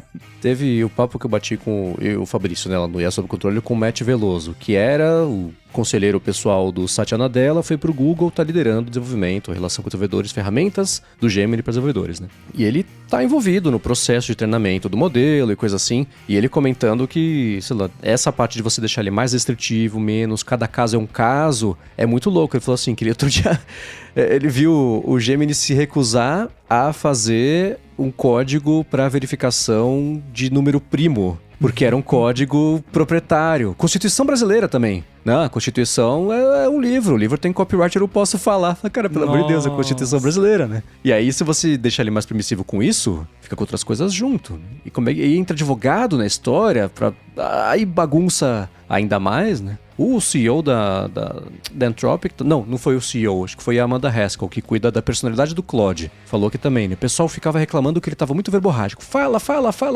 Tudo bem, ajustamos. Fala menos. Aí começa o quê? Na hora de fazer código... é fácil, insira o código aqui. Porque você não tem como diferenciar. Agora tem, mas não tinha como diferenciar. Então, se ajustar de um lado, vai espocar do outro, não tem o que fazer. Eu reparei isso no ChatGPT, no 4o, mais recentemente. E eu acho que eles estão querendo economizar token. Porque quando ele vai escrever um código um pouco mais longo, ele primeiro te dá meio que um sample e pergunta... É por aqui que você quer? Posso continuar? Aí você, sim, é por aí mesmo. O que no fim é bom, né? Porque daí você não espera meia hora ele escrever um negócio pra você falar, não, tá tudo errado, né? O Deep Research ele faz isso. Você faz um pedido e ele fala, peraí, deixa eu entender o que você quer. Você quer isso aqui ou isso aqui? Geralmente eu falo, sim, faz os 3, é isso que eu quero. Ele faz. Mas é isso, de evitar de entrar num buraco de avestruz meia hora e depois de entregar nada do que você fala, gastei meu crédito, gastei toneladas de água pra não era isso, né? Então faz parte. Mas e o Google, hein? Já não acabou, não? Então. Não, mas outra coisa também que é curiosa é que a gente considera o Google como uma pedra fundamental. Só que um dia ele vai deixar de existir. E MySpace também já foi uma pedra fundamental, né? Como o Orkut, né? Mas tem essas coisas que, cara, não dá pra ser, né? É difícil há, sei lá, 5 anos atrás, a gente não imaginaria o Google tombando, né? O Google motor de busca tombando. A gente imaginaria, né? Sei lá, talvez os mapas. Não, agora todo mundo usando os mapas da Apple, sei lá. Você tinha uma concorrência. Mas motor de busca tá correndo solto, nadando de braçada. E hoje já não é mais assim. E uma outra coisa que o depoimento do Ed, que eu achei que ele fosse entrar nisso, é meio inevitável. Até escrevi sobre isso faz 2 semanas no Mac Magazine. A próxima guerra do mundo da IA vai ser travada nos navegadores. É óbvio que toda empresa de IA vai ter o próprio navegador. Você quer uma fonte mais rica de dados, especialmente quando você for tentar fazer a tarefa de substituir o Google, do que entender como é que está a navegação, se o resultado que ele está gerando para você está sendo útil, se você está indo para o que você precisa, se você está indo para o site, se você não está indo para os sites, por quê? Então é claro que vai ser isso junto com o quê? Os navegadores terem de fato as ferramentas que são úteis, que as pessoas vão ver o valor. Né? Porque hoje em dia, a gente aqui, nós 3 e todas as milhares de pessoas escutando o podcast, já sabe mais ou menos como é que faz para tirar proveito no dia a dia de um ChatGPT, de um Claude, por isso a gente aqui está usando menos os navegadores. Os navegadores, digo, o Google, indo para os sites, isso que você falou, né, da navegação livre da web. O Edkill comentou, né? Caiu mês passado, primeira vez na história. Saiu faz 2, 3 semanas a matéria da Bloomberg explorando como os sites de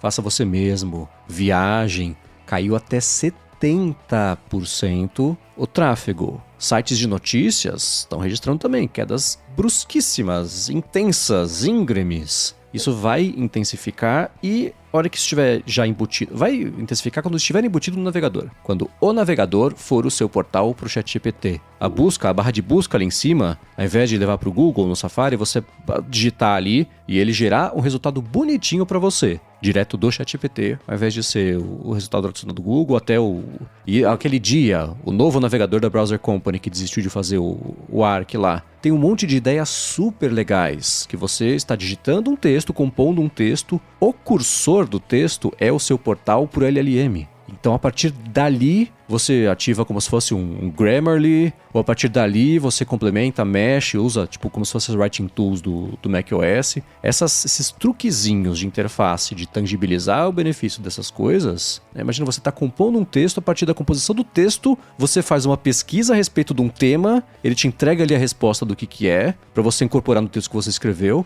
ou a volta que você poupou de ir no Google, pesquisar, encontrar o resultado, ver se é isso mesmo. Então, a hora que isso ficar mais acessível, de interface, ficar na cara de todo mundo, entregando direto o benefício, aí para navegação tradicional, busca, aí é game over. Só não sei os sites como é que ficam nessa história. E isso, o Ed Kill falou que tá perdendo o sono. Ele falou, estou perdendo o sono com a chance da gente não ter esse faturamento do Google. E eles, como o chefe de uma parte de serviços, se tem uma pessoa que tem que perder o sono com isso, é ele, né? Mas é inevitável. Perplexity tá com um navegador, não tá? Tá, é o Comet, tá em alpha. Eu tô cutucando pra conseguir ter acesso, não consegui ainda. Mas eles anunciaram. E a OpenAI certamente vai fazer o dela também. Mas a Perplexity foi a primeira que anunciou, eu acho, tirando a Browser Company, um navegador como uma parte da experiência mesmo dele. Muito bem. Diz aí como é que tá a sua navegação web aberta, né? Se você é um usuário da internet aberta, vai lá em gigahertz.fm/feedback, que foi o que fez o Michel Avelar. Não para mandar um feedback, mas mandando um feedback em formato de Alô ADT, falando que o cunhado dele tem um iPhone 14 Pro de 512, que é de junho de 2023, portanto, uns 2 anos, e ele joga muito o Battle Royale, e isso o aparelho começou a desligar aleatoriamente, mesmo sem aquecer. Suspeitaram que pudesse ser algum malware, mas nada foi detectado. Na iPlace sugeriram trocar peças, né, para identificar o defeito, mais de R$5.000. E agora ele vai tentar um trade-in em Orlando. Alguma ideia do que pode ser ou só azar? Olha, primeiro que eu achei curioso, né? Na iPlace sugeriram trocar peças pra identificar o defeito. Virou o Dr. House do iPhone isso? Que é tipo, vamos tratar pra ver, né? Roda um diagnóstico antes, né? Eles têm lá as ferramentas pra fazer diagnóstico, pra ver se detecta algum defeito de hardware. Mas aí o que aconteceu? Eu fiquei muito curioso com esse caso, então eu quebrei talvez uma regra não escrita dos feedbacks aqui, principalmente esses feedbacks de suporte técnico, que no geral a gente meio que ignora, pra ser bem sincero, mas eu fiquei curioso porque o Michel mencionou malware primeiro, e também porque é bem raro esse tipo de problema. Então eu falei pro Michel, ô Michel, fala lá com seu cunhado, vê se ele consegue achar lá nos analytics do iPhone um arquivo que tenha panic no nome, que é se o iPhone tá reiniciando aleatoriamente, é porque tá dando panic. E aí ele falou com o cunhado dele olhou, mandou o arquivo pra ele mandou o arquivo pra mim. E tem um panic. E aí eu abri o panic, e aí, Michel, é um problema de hardware mesmo. Então, se livra desse iPhone aí. Quer dizer, fala pro seu cunhado se livrar desse iPhone aí. No arquivo de panic lá, tem 3 ocorrências de panic, e não é nem kernel panic, é iBoot panic. É panic no bootloader, e aí é um negócio de PCI, link up failed, isso é hardware. É na hora do que vai conectar ali um periférico com outro, alguma coisa não tá conectando, então, sei lá, se tem uma solda fria, o que é, mas o ideal é não usar mais esse iPhone. E tento trade-in, eu acho que não precisa mencionar essa questão dos reboots, porque se é aleatório, né, então deixa eles fazerem o diagnóstico lá, se o diagnóstico deles apontar que tá tudo bem com o iPhone, tá tudo bem com o iPhone e beleza. Mas tem algum problema de hardware, com certeza. Eu tô pensando, vamos trocar essa peça aqui pra ver se é. Se não for, lamento. 5.300, por favor. Pode fazer nesse Pix. caso é placa lógica, né? Coloca na geladeira. Coloca na... Eu já tive... Eu sou dessa época. O meu iPhone 3G tinha o problema no Wi-Fi, que tinha que botar na geladeira pra voltar o Wi-Fi a funcionar. Já o 4 ou 4S era o secador de cabelo, porque você tinha que derreter o componente pra dar liga, soldar a moda antiga ali pra poder fazer o modem voltar a funcionar. Vocês já colocaram pilha no congelador pra recarregar a pilha? Não. Não, mas lance, eu conheço gente que botava, e tinha um lance também de botar no sol. É sempre aquecer ou esfriar, né? Pra mim faria mais sentido... Na real não faz sentido nenhum dos dois. É porque, bateria de lítio, ela odeia ficar muito quente ou muito fria. Extremos, Então não faz sentido você congelar, entre aspas, ou colocar no sol. Mas pilha comum ou alcalina, daí eu já não sei. Pior que faz sentido, porque quando você congela, você reduz a velocidade das coisas. Então ela acaba passando carga, né? Então, recarrega. Mas recarrega... Passa carga, por né? 5 segundos. Passa aquela carga residual que tinha já ali, que, né, não passava na velocidade normal. Quando você resfria, né, desacelera. Mesmo guardando as devidas proporções, né? A gente congela lá uma comida, né? E isso desacelera, não é que para. Ela não estraga mais, ela estraga. Ela ainda tá estragando cada dia um pouquinho, só que numa velocidade bem menor, uma velocidade imperceptível. Inclusive o Michel Avelar tá acompanhando ao vivo aqui e falou que ele colocava o iPad 1 na geladeira. Olha aí. Agora, você tava falando desse lance, a coisa que eu sei de pilhas que eu acho mó maneiro e que eu fiquei estupefato quando eu descobri que funcionava é pilha alcalina. Funciona mais com a AA, com a duplo A, porque a AAA é muito pequena, aí é mais difícil, mas se você soltar ela com o lado negativo para baixo numa superfície, numa mesa, por exemplo, uma certa altura, você consegue detectar se ela tá cheia ou vazia, se ela tem bastante carga ainda ou não. Se ela quicar muito, é porque ela tá acabando, ou acabou. Se ela cair e ficar firme, é porque tá bem cheia. Isso realmente funciona. Latinha de cerveja, assim. A pessoa verdade, que descobriu isso deve ter descoberto isso num bar, com certeza.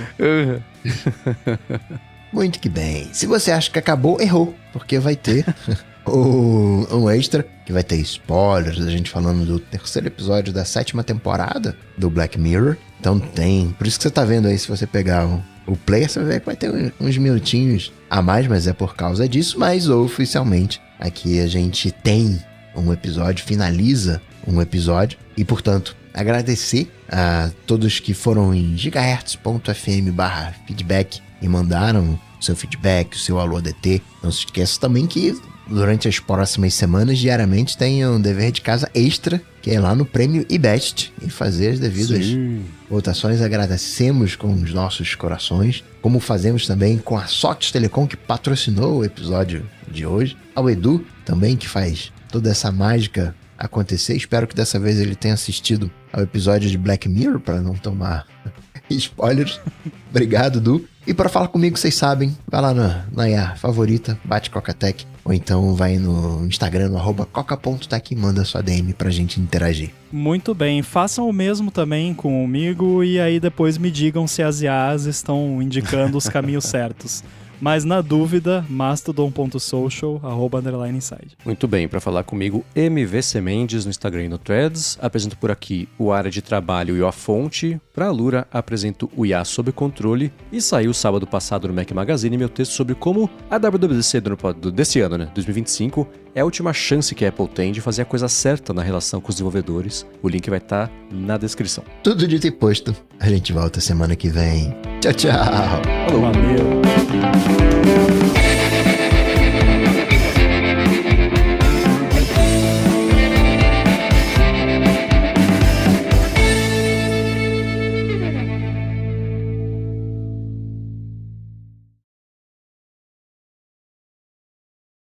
Então, simbora falar de Hotel Reverie. Deixa eu pegar aqui só. Eu gosto de ter o elenco à mão aqui, caso precise falar o nome de alguém. Eu só sei por nome a Aquafina lá, que é a comediante. O maluquinho de Ted Lasso, por exemplo, o roupeiro lá. Meio episódio, eu falei, caramba, é o roupeiro de Ted Lasso, agora que eu peguei. O cara da TI mesmo. Tem a sogra da... A sogra não, a mãe da dona do time de futebol lá de Ted Lasso também. Essa atriz é boa. Harriet Walter. Ela faz uma assassina. O elenco lá da equipe da produtora, eu achei muito bem selecionado. Assim, todo mundo encaixou perfeitamente no personagem. Só o papel da equipe... Vamos lá, né? Vamos começar do começo, então. Né? O Hotel Reverie é o quê? O terceiro episódio de temporada nova. Começa antes de eu tocar o sininho dos spoilers aqui. Com impressões gerais. Eu ainda estou achando essa temporada meio morna. O episódio passado foi legal. Esse episódio é uma ideia muito boa, que não sustenta o episódio do tamanho que ele teve. Sim. A gente vendo as pessoas vendo o episódio, narrando pra gente o que tá acontecendo, foi um desconforto. Não sei, mas a premissa eu achei muito legal. E aí, a hora que ela começou a cansar, eles deram uma invertida, depois outra, assim, da dinâmica do que significava, antes de te falar do spoiler, só a autoconsciência das IAs. No fim das contas, é sobre isso que o episódio tá meio falando. Tem um outro tema que talvez eu tenha lido nesse episódio, mas eu vou falar depois porque é spoiler. Mas eu acho que foi meu episódio favorito até agora. Tá. Teve várias coisas que eu não gostei, de questão de roteiro mesmo, que provavelmente foram as mesmas coisas que você não gostou. Mas, no geral, assim, primeiro, foi o primeiro episódio até agora que eu não nos primeiros 3 minutos eu já não sabia exatamente tudo o que ia acontecer. Sim, bom ponto. Então, foi o primeiro episódio que me surpreendeu, digamos, me trouxe algo que eu não esperava. E também foi que eu fiquei mais imerso, eu acho. Não sei se por conta do negócio do filme, do preto e branco, tem um lance, mas eu me senti mais imerso nesse episódio do que nos demais. O que é engraçado porque tem imersão no episódio também, né? Então, isso foi... Então, eu gostei. Filme em preto e branco já não fala muito comigo, né? Nossa, me ganha 100% na hora. Engraçado. Eu também sou um sucker por filme preto e branco. Filme preto e branco eu já coloco meio de lado. Aquela coisa ali de uma certa época também já coloco ali meio de lado. Então esse episódio, tecnicamente falando, não ressoou. Por outro lado, esse é o tipo de episódio que se a gente conta pra alguém o resumo, a pessoa vai ficar vidrada em assistir. Se a gente falar da tecnologia, não esquece o roteiro, esquece a história. Cara, esse episódio é sobre isso aqui. Caraca, eu preciso ver, é uma decepção. Não. Porque o mote é muito bom, a proposta é muito boa, a tecnologia envolvida é muito boa, mas né, tem algumas questões de execução, mas como história eu achei maravilhoso. Por exemplo, uma série sobre tecnologias, né? Não dá pra ter um consultor pra fazer um negócio mais realístico, assim.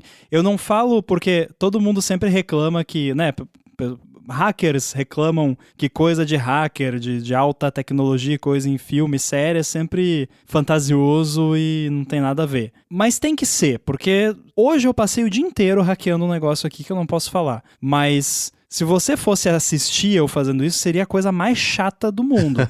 É tipo assistir tinta secar. Porque demora, você fica meia hora digitando ali, daí não tem um monte de letrinha correndo na tela 3D. Pode botar as letrinhas correndo na tela 3D, mas bota umas letrinhas que faz sentido, ou bota só um monte de código nonsense, tipo Matrix, porque teve uma hora lá que o cara tava hackeando o negócio lá, tava um ping 127.0.0.1. Tipo, sabe? Esse tipo de coisa. E aí, pra quem tem um mínimo de noção, quebra a imersão, te tira daquele. Tipo, eu parei de acreditar que o cara é um mega hacker nerd que sabe o que tá fazendo. Passou a ser um negócio cheesy sem graça. Me lembra algum videoclipe que mostra a cantora trocando mensagem com o interesse de amor dela. No Excel. E o up, sei lá. É isso, né? Te tira completamente do momento. Isso não tem jeito mesmo. Mas, mano, é difícil contornar pra falar do episódio sem falar da história. Então, a partir de agora, sininho de spoilers tocados. A gente vai poder falar livremente agora a respeito desse episódio. Foi um clipe da Kelly Rowland, esse do Excel. Tá, eu não sei, eu confesso que eu não sei quem é. Eu só conheço também a história do clipe do coisa. Mas vamos lá, uma coisa que eu achei muito legal logo de cara é que o filme em preto e branco é o Casablanca. Rola num país com algum tipo de influência Oriente Médio / africana. Tem o lance do bar, do piano, tocando piano. No Casablanca é o Sam que toca o As Time Goes By, né, que virou, inclusive, a música do estúdio por causa disso, né. Tem o final com a frase clássica, esse é o começo de uma grande amizade, aí virou também uma frase clássica, assim, do começo ao fim, Casablanca, loira, né, bonitinha ali, fazendo o papel da loira bonitinha do filme, né. Então isso eu achei, legal. Aí começa, vocês já viram aquele filme Pleasantville, que chama Vida em Preto e Branco? Preto e branco, não saiu faz uns bons 20 e poucos anos? Não. Cara, é um filme muito legal, que é sobre uma série de TV de uma cidadezinha do interior dos Estados Unidos, a série em preto e branco. E aí tem dois jovens da atualidade, aí um dia cai um raio, pá, eles vão parar dentro da série. Basicamente é isso, né? E aí... Uma parada meio WandaVision. Eu nunca vi WandaVision, mas eu pego Nossa, que é mais ou menos isso bom. também. É muito bom. Se você vê, você vai gostar porque tem essa pegada de preto e branco e tal, e vai avançando nas décadas. É muito bom. Então eu acho que é o mesmo conceito. Aí as pessoas lá vão descobrindo o que está acontecendo, vão ficando alertas, né, a respeito, self-aware do negócio todo. Tem toda a discussão sobre viver numa simulação. Quem vive na simulação não sabe que é uma simulação, mas que se talvez possa ter, então certamente o que você vive é a simulação. Essa conversa maluca toda. Aí eu acho que foi daí que nasceu a ideia pro Charlie Brooker fazer o roteiro deste episódio, juntar essas duas coisas e ainda por cima, mais uma crítica à Netflix, né? O terceiro episódio seguido, basicamente, que fala o conteúdo, o seu catálogo legado, não sei o que lá, é uma do estúdio. O tradução fala, para de tirar todo o valor desse filme absolutamente histórico, só porque você é uma jovem numa startup de tecnologia. Uma hora até aparece o Streamberry, que é a Netflix do universo de Black Mirror, né? Então, é muito engraçado, mais uma vez, o Charlie Brooker fazendo a crítica da trivialização do conteúdo numa plataforma que vive de fazer isso. Sim, a velha até fala, né? Não usa esse termo, conteúdo. Odeio esse termo. Me dá exatamente, nojo isso aqui. Exatamente. Mas tem pareceu que durou uma eternidade, uns 15 minutos do episódio, que é aquilo da central de controle, como se fosse central de comando de uma missão para o espaço, né? Cada um no computador, né? Go, no go, esse tipo de coisa assim. A cena do quarto está deployada. Então vamos ver. Pra mim, não funcionou.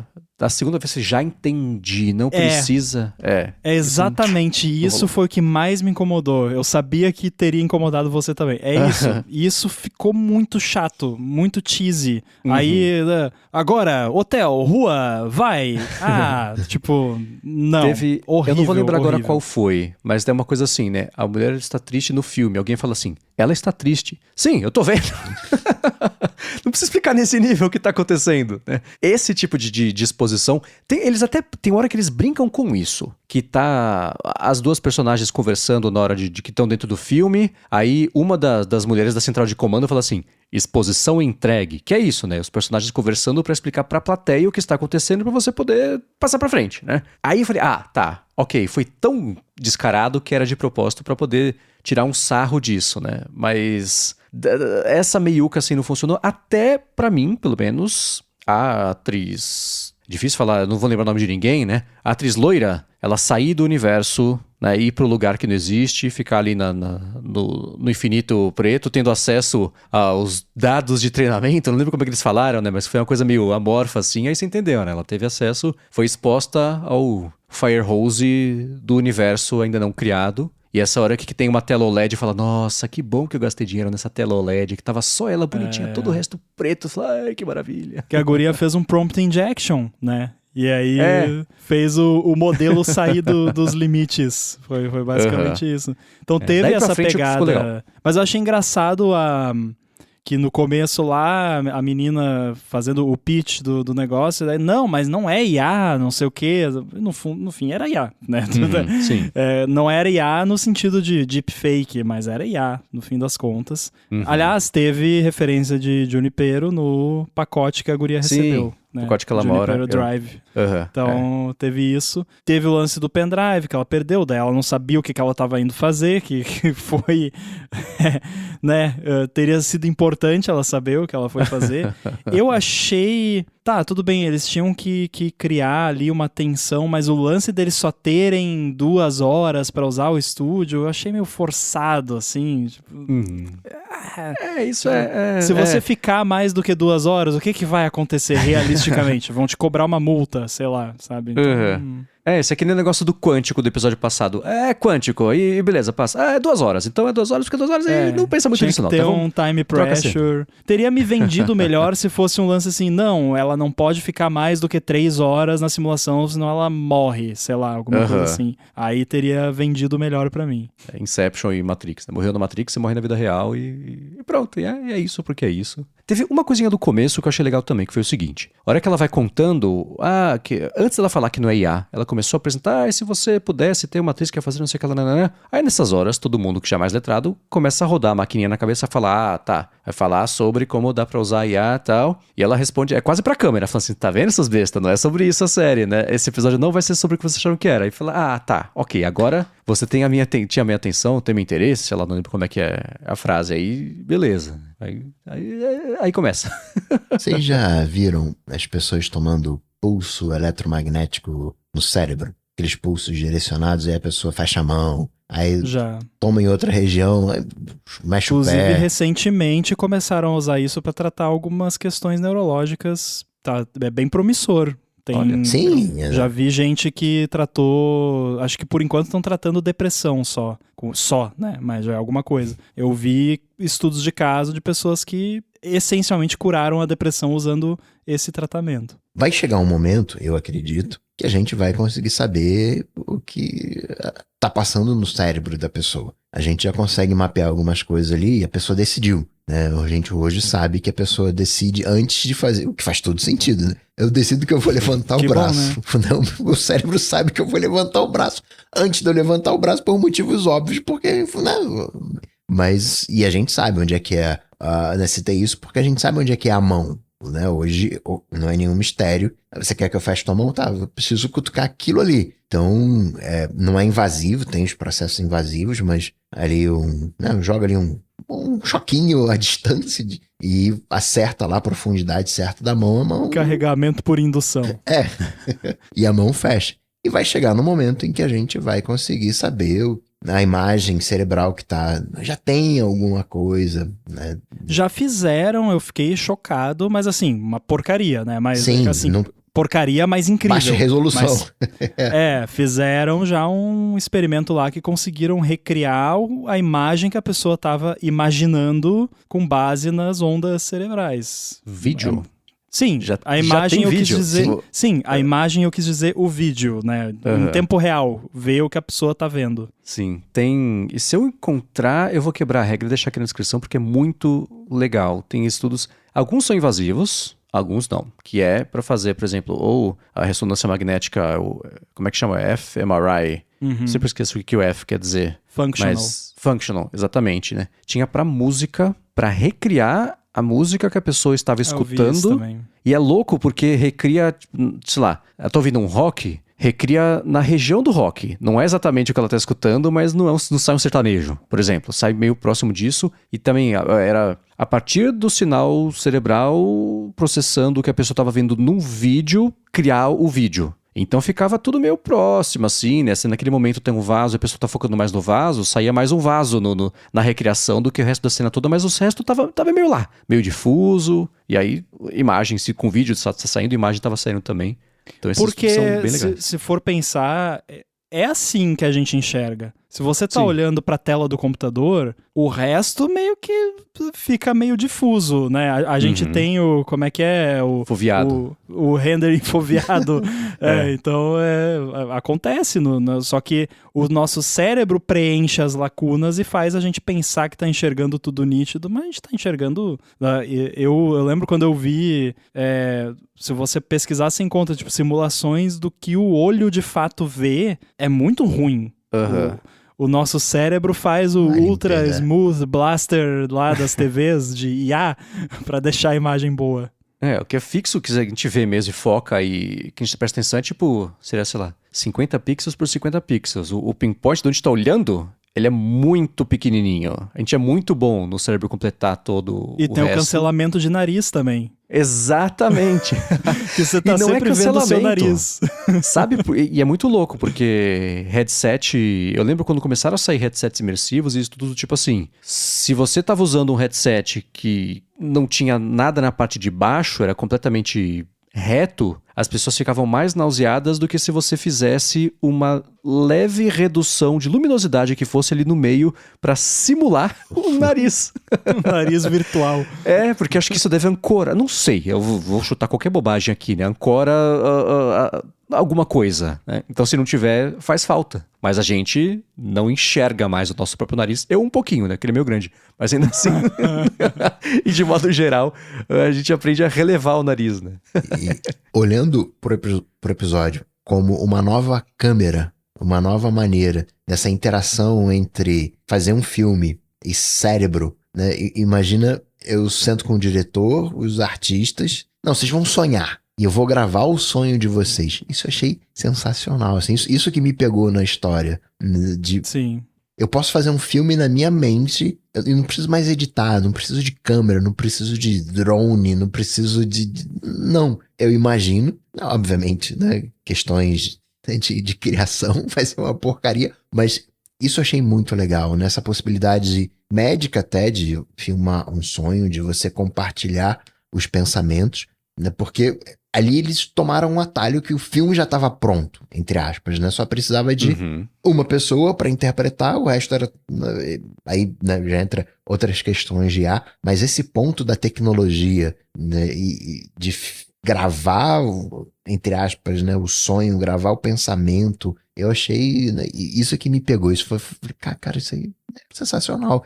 E tá mais perto do que a gente imagina. Não que vai acontecer, né, antes do final do Google, mas tá aí.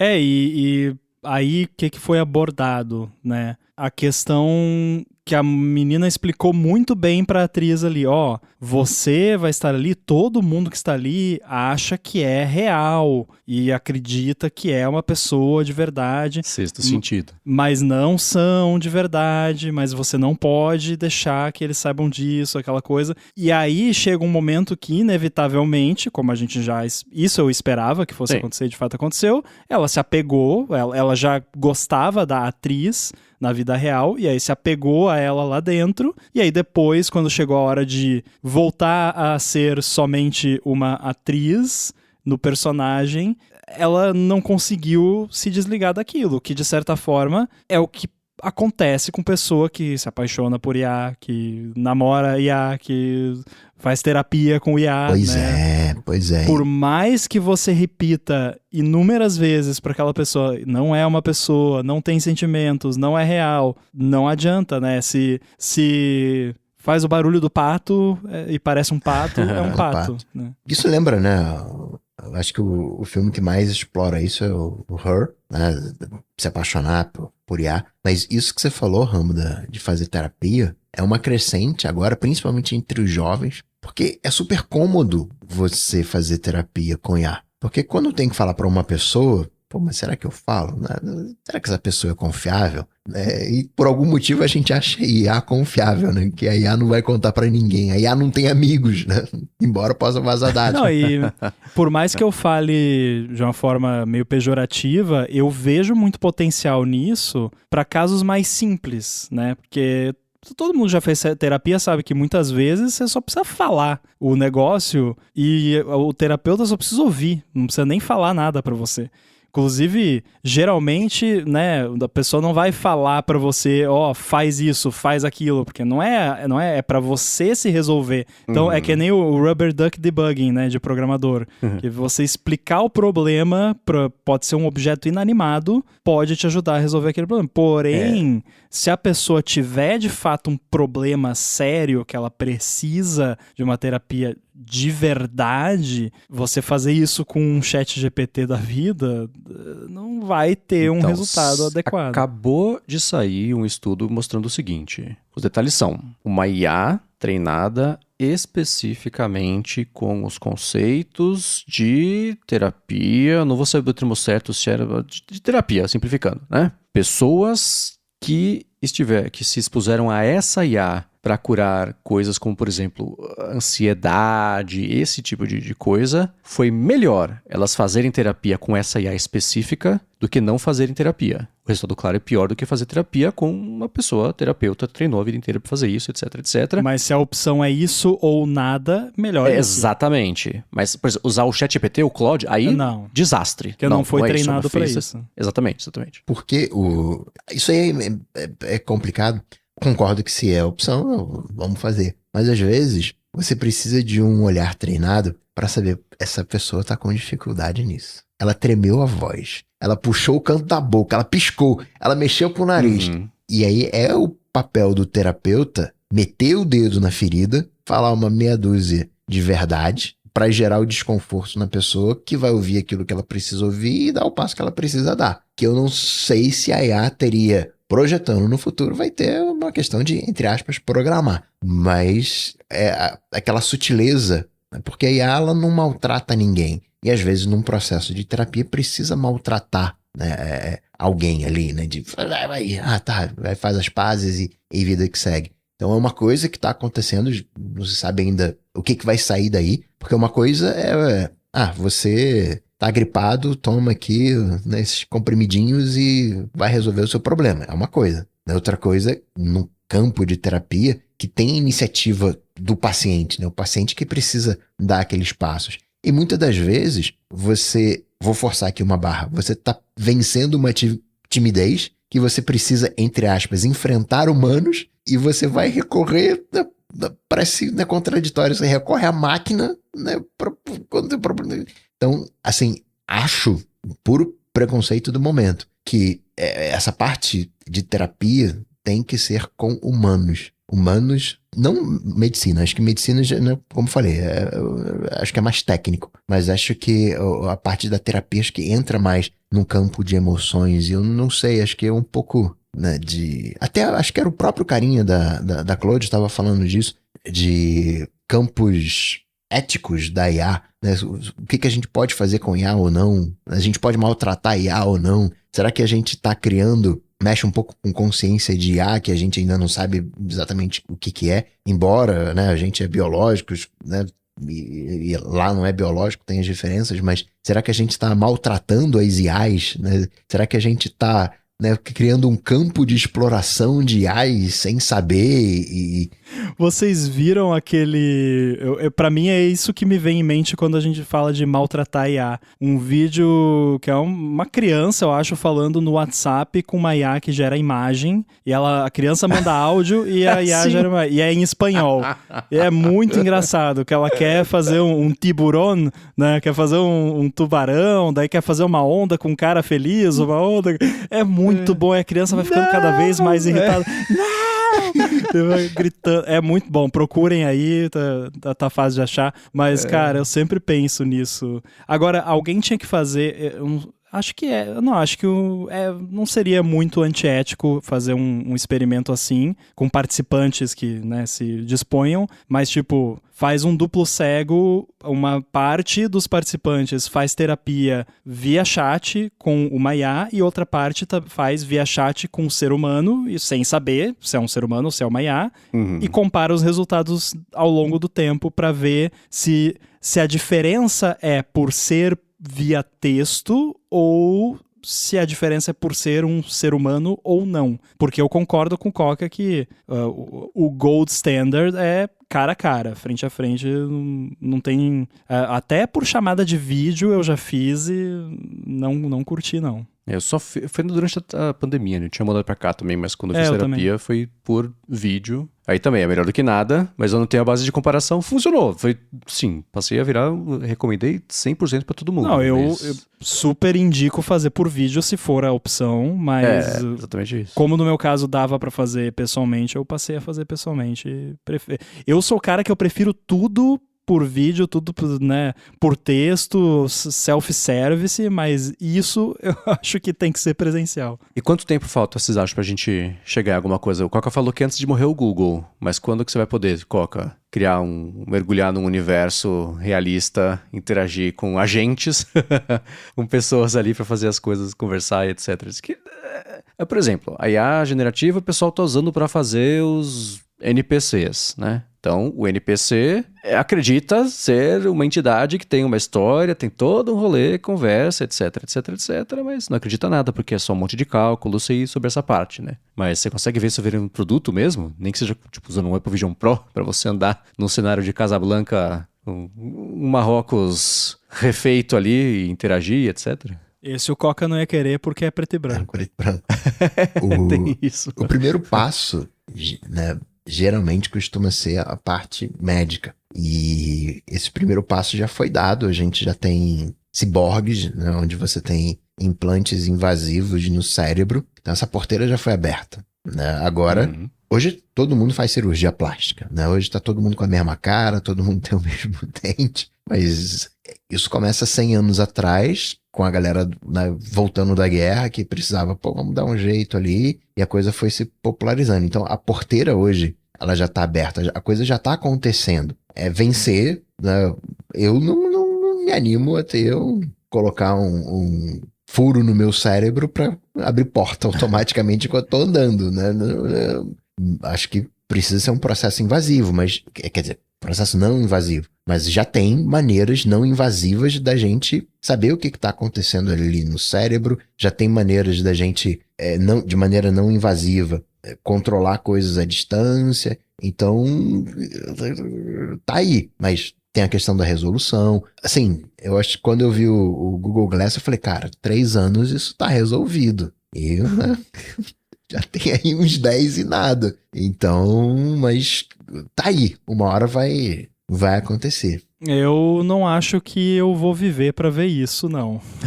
Porque já eu sempre lembro de coisas do passado que parecia que daqui a pouco, e nunca é daqui a pouco. Tem coisas de 20 anos atrás que amanhã vai ter isso.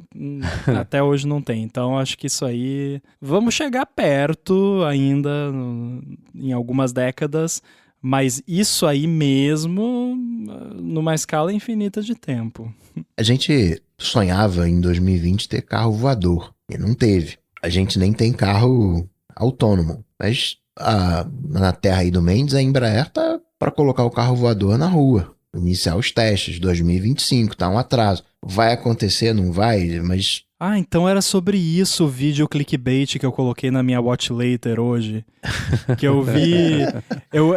É de um canal que eu assisto de aviação, daí eu vi que tinha o logo da Embraer e o título é tipo This Changes Everything, alguma coisa assim, bem clickbait, mas eu botei no meu watch later porque é um canal que eu assisto e tinha o logo da Embraer, então, a Embraer anunciou alguma coisa, eu quero ver. Então agora o Coca deu spoiler aqui, que é o carro voador. Eu mandei o link da Anthropic aqui no chat Boa. dos direitos da IA. Eles têm eles apareceram...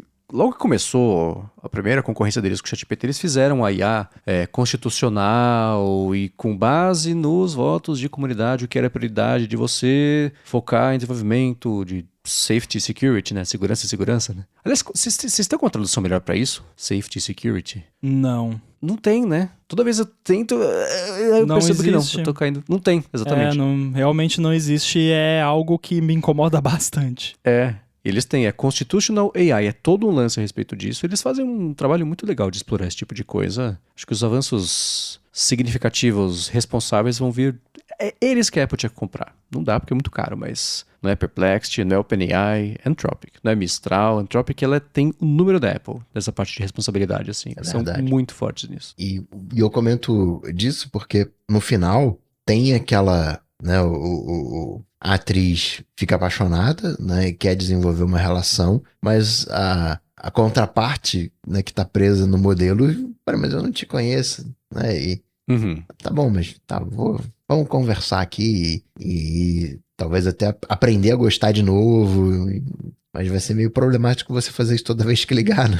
Toda vez que ligar, vou te conquistar de novo, vou fazer você se apaixonar de novo. Tem aquele filme do Adam Sandler com a Drew Barrymore, o 50 First Dates, que é exatamente isso. Tem tanta referência nisso, o próprio Severance é um pouquinho disso, o Brilho Eterno do Momento Sem Lembrança é um pouquinho disso, o 50 First Dates um pouquinho disso, né? Essa lance de mexer com a memória é fértil pra contar a história, que é um MacGuffin muito bom, né? Eu pedi ajuda do ChatGPT aqui com Safety e Security e ele deu algumas opções de tipo, porque safety é a segurança física ou a segurança contra acidentes, então poderia ser segurança operacional ou segurança operacional funcional ou prevenção, integridade. Eu acho que prevenção é uma boa integridade também, no lugar de safety. E aí security fica como segurança. Não achei ruim a opção. Ok. Tem aquelas brincadeiras, né, de segurança, proteção, né, tem alguns sinônimos, né, guardar, né, e de repente alguma que encaixe. Porque a segurança está mais envolvendo crime, né, de alguma maneira, e o safety é essa coisa, né, de é que não vai acontecer segurança. Nada. É que você tá, né? Safety geralmente envolve um risco à pessoa. Você proteger as pessoas de um risco à integridade física ou emocional delas. Olha tudo que eu tive que falar para uma palavra que em inglês é só safety, né? Que pena que não tem essa palavra.